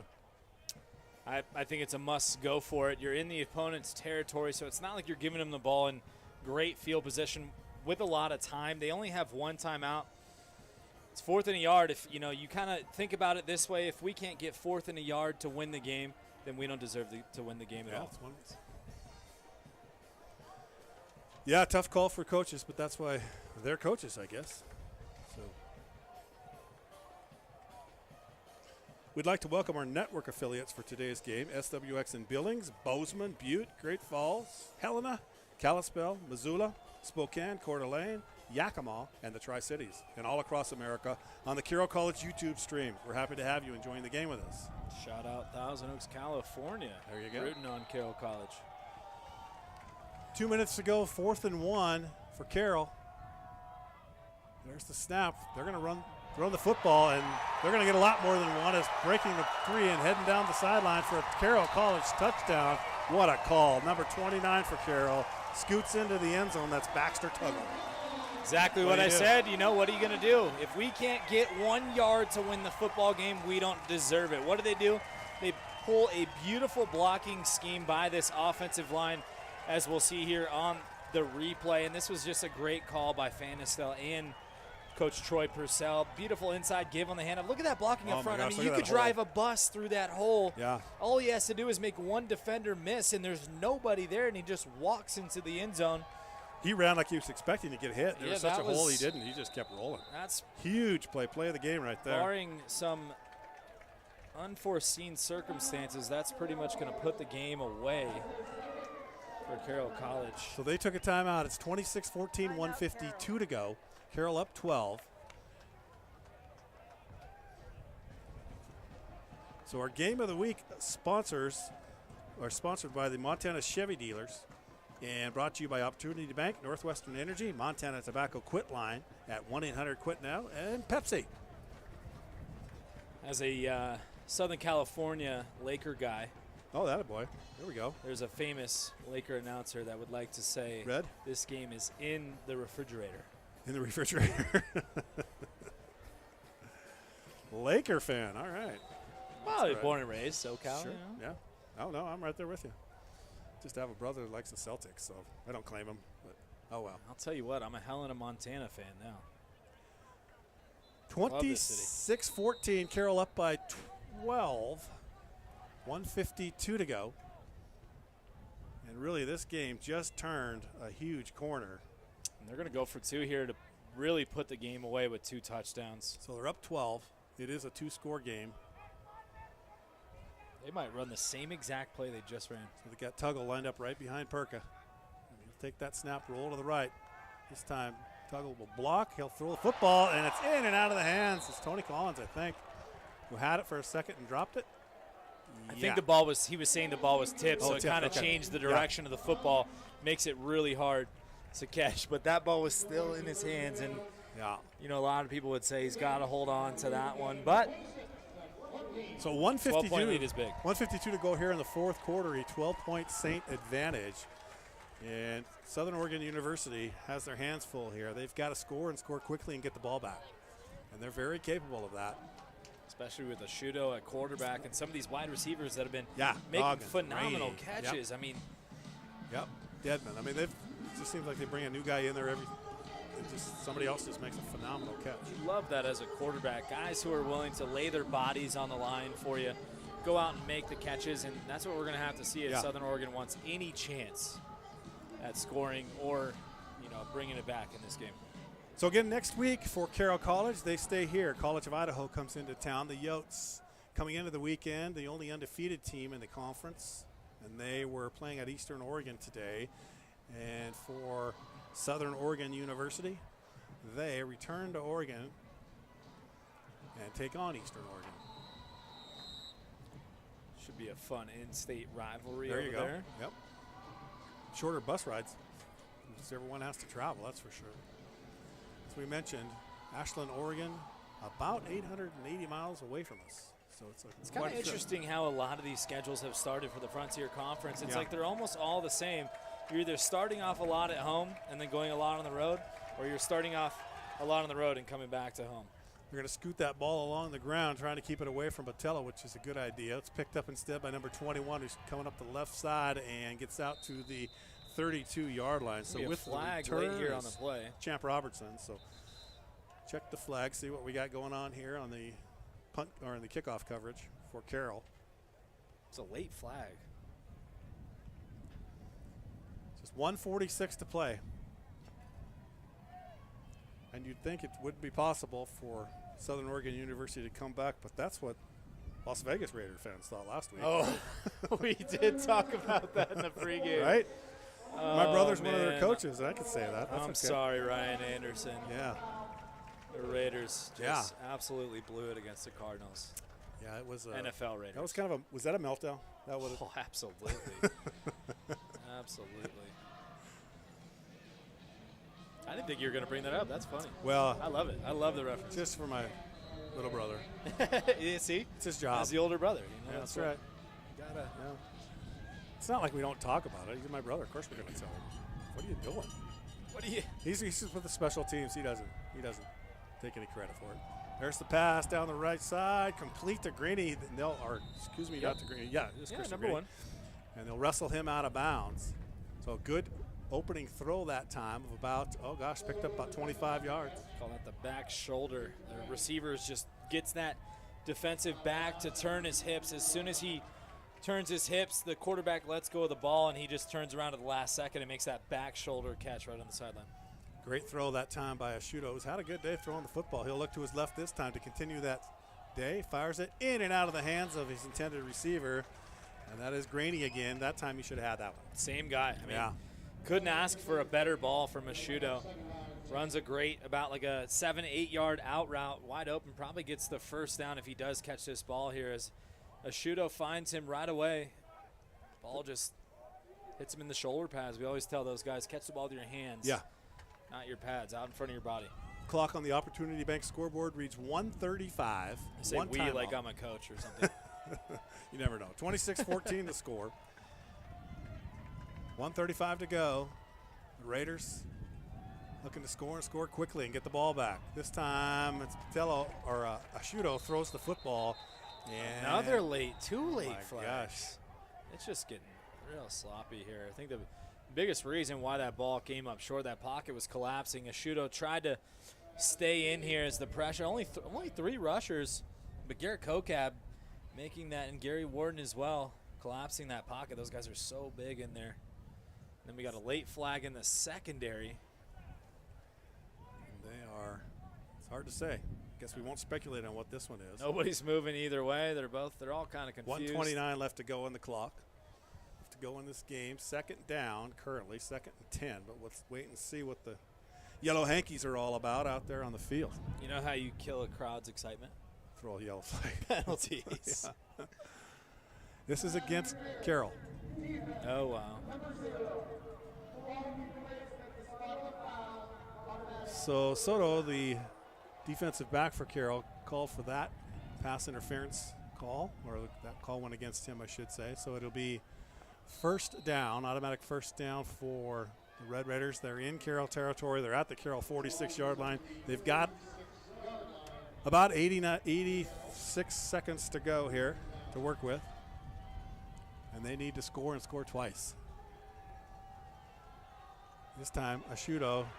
This time, he's going to go down. That's the first sack of the day, and I think it's number 94. I knew that was coming right there. I knew that was coming, that late flag. It's going to be a face mask inside on Garrett Kokab before he got the sack. As you watch in here, this pocket collapses, but to bring him down, he grabs him right by the face mask. You can see that. I saw that from all the way up here. It's going to be a 15-yard penalty, automatic first down.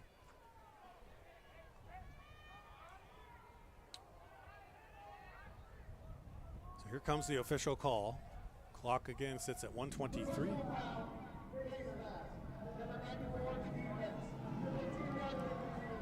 So a defensive face mask call gives an automatic first down and keeps the ball in the hands of the Raiders. Anytime you see a quarterback's head kind of snap the other way, that's when you know that the face mask is grabbed, or any player for that matter. Well, good spot, good call. Now for Carroll, they've got to figure out a way to shut this down. The clock starts. It's 1:17 to go. 1 timeout left for the Raiders. Choose not to use it here. They're at the 32-yard line. Ashudo's going to fire it out into the left flat, complete. I think that's Dedman who runs it out of bounds, stops the clock. Didn't gain much. I think the officials are going to spot him out of bounds, gaining a yard or maybe a half of a yard. Trying to get the ball out quick, maybe get a chunk of yardage and get upfield, but not a lot of space. Irby was right there to mount the coverage. Not a lot of space for Dedman to get upfield. Yep. So it is 2nd and 9 from the 31-yard line. It's one of the most beautiful campuses I've definitely It seen is nice. Yep. Got a good view too. Shudo this time looking down the middle, fires the football. Is almost picked off. Number 27 was there, and he collided with the intended receiver, who again is number 1, Christian Graney. The reason why that ball wasn't caught is because of that pressure up front from number 9, Gary Warden, bringing down Blake Asciuto. As soon as he's about to release his ball, boom, there he is, brings him down. And you can see the wobble, not quite a spiral on that ball. That's from getting hit right as you're about to throw the ball. It's a big defensive play for Carroll College. So it is 3rd down, 3rd and 9. Clock sits at 1:02. So 62 seconds to go in this game. In a game that's been back and forth. Really the first half belonged to Carroll. But the Raiders put together a strong second half. Asciuto this time throws to Dedman, who had slipped and gone down, got back up, and it kind of ended up behind him. Coverage that time again by Soto. I mean, it's just the same thing we've been saying all day long, is that pressure has just been harassing Asciuto every single time he goes to throw the ball. He had to let go of that one a little early. His receiver fell down. Asciuto does a good job of seeing that pressure coming and getting rid of it. They only got him once. And I guess that's probably why he's only been sacked twice now this year, because he's cognizant of that when it's coming around him, Austin, and he gets rid of the ball. But you're right, it affects his throws. I mean, we've seen it all day. He's overthrown his receivers a lot this afternoon. Yep. So here we go on a 4th down, 4th and 9. This is the game for the Raiders. They got to convert here if they want to have any chance of coming out of here with a victory. And this time he's going to get sacked. He's going down. They're not going to let him out of there. Warden's there. That's the game right there. Kokab, his buddy's there. They're both there on top of him. Another penalty. Wow. Afterwards. Oh, my gosh. It looked like Gary Warden was trying to get up. I think the official might think that he was taunting stepping him, or taunting on Blake Asciuto, and this could be just an absolute killer. Automatic first down if it's another unsportsmanlike. 15-yard play. The pocket collapses again. I mean, all 3 of the defenders get there, but Gary Warden brings him down. So Number 18 was in there as well. Stand it's gonna be up. Thomas McGree. Yeah, the referee threw it, and I'm not sure why. Didn't really look like he was taunting or anything. He was trying to get up to celebrate his sack. That pretty much ends the game. You are allowed to, have a minuscule celebration. It's not like it was excessive in my mind. That's just in my mind. I think it's on Warden. He's over there standing next to the coach.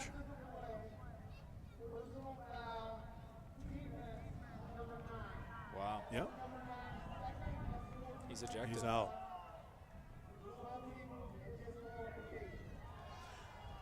Yep. Unfortunately for Carroll fans, Gary Warden is out of the game. That's his 2nd penalty of that sort on the day, so he's out. I didn't see anything on the replay. I'm not really sure on what this call. Yeah, why? And all I saw is he got up. There's a player below him, and he kind of stepped over him to try and get over. He's moving away from him, trying to get out of there. There's people all around him, and he didn't do any crazy celebration. Not that we could see. Or anything. That's a tough call when the game's on the line. Here it is on the replay, and it was after the. It was after the whistle here, so it's in there from Carroll, right now. Whatever he's doing. He kind of grabbed the shoot. Oh, they're saying he shoved him down right there. Is that what they're saying? Could be. Anyway, it was after the play. So Carroll gets the ball because it was 4th down. It was over. Gotcha. Play was over. Play was ruled dead. Carroll keeps the football. That is going to be the ball game. And the clock's now running down 29-28. I think they just have to snap it one more time. Southern Oregon knows that the game is over. Yeah, they're not going to call another timeout. It's over, so Carroll will snap it one more time and prove the 2-0 at home so far. 2-0 at home, 3-1 on the season, and Southern Oregon falls to 1-3 on the season. What a football game, huh? That was fun. That was a great game. Boy, it just wasn't over till it was final. You had everything going on there. You made it fun. Well, I appreciate working with you. It was a good time. So the game's over. That's the final play. 26-14, our final score from Nelson Stadium and Carroll College. We'll return with some post-game statistics, a few comments, and then we'll wrap it up. We're back after this. Not all tires are created equally. Some tires take 50 to 60 more feet to stop. And you don't need that on our Montana wintry roads. Stop by one of our 2 locations in Helena and let our knowledgeable team help you find the right tires for you, your family, and your vehicle this winter season. Point S Tire and Auto Service, keeping our roads safer one tire at a time. Make sure to ask about our best price tire match guarantee. Montana. We're proud to say it's where we live and where we work. We're so much more than pretty scenery. We are all hardworking, resilient, and resourceful. The vibe is different here. Stockman Bank, Montana's brand of banking.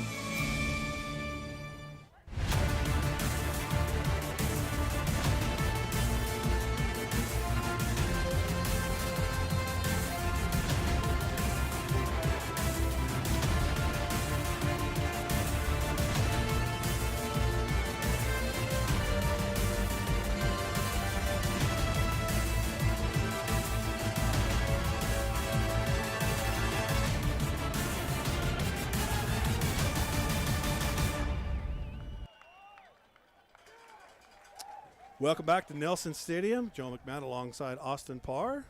And it's a final, 26-14. Carroll College comes away with the victory. And player of the game, the Northwestern Energy player of the game. You want to announce it? Number 3 is going to be Duncan Kraft, the running back for the Carroll College Fighting Saints. Just absolutely punishing the defensive line. Clutch runs all day long. Breaks tackles, very elusive. This is actually the play of the game. If you're watching here, it's back Dexter Tuggle. Yeah, that's going to be. It was a 4th down and about 6 to go, and the offensive line just opened up a hole, the bigger, as big as you can drive a bus through. And this was the biggest moment of the game with Southern Oregon with some momentum, and Carroll kind of puts the game away on that play of the game.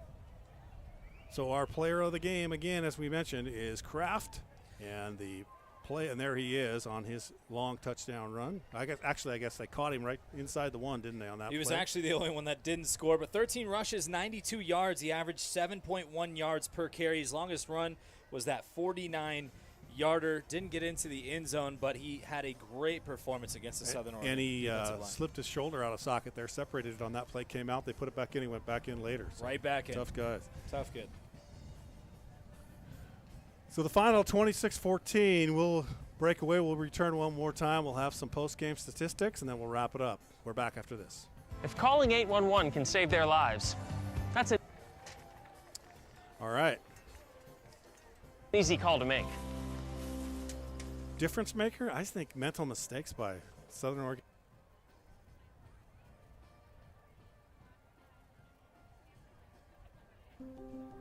We've been around for a while now, 100 years in fact, and in that time, we've weathered some storms, seen some changes. And while that's no small feat, at Opportunity Bank, we don't measure success in time. We measure it by the impact we've made. We measure it by the success of the families, communities, and businesses we've served. After all, to us, there's no better investment than the people of Montana.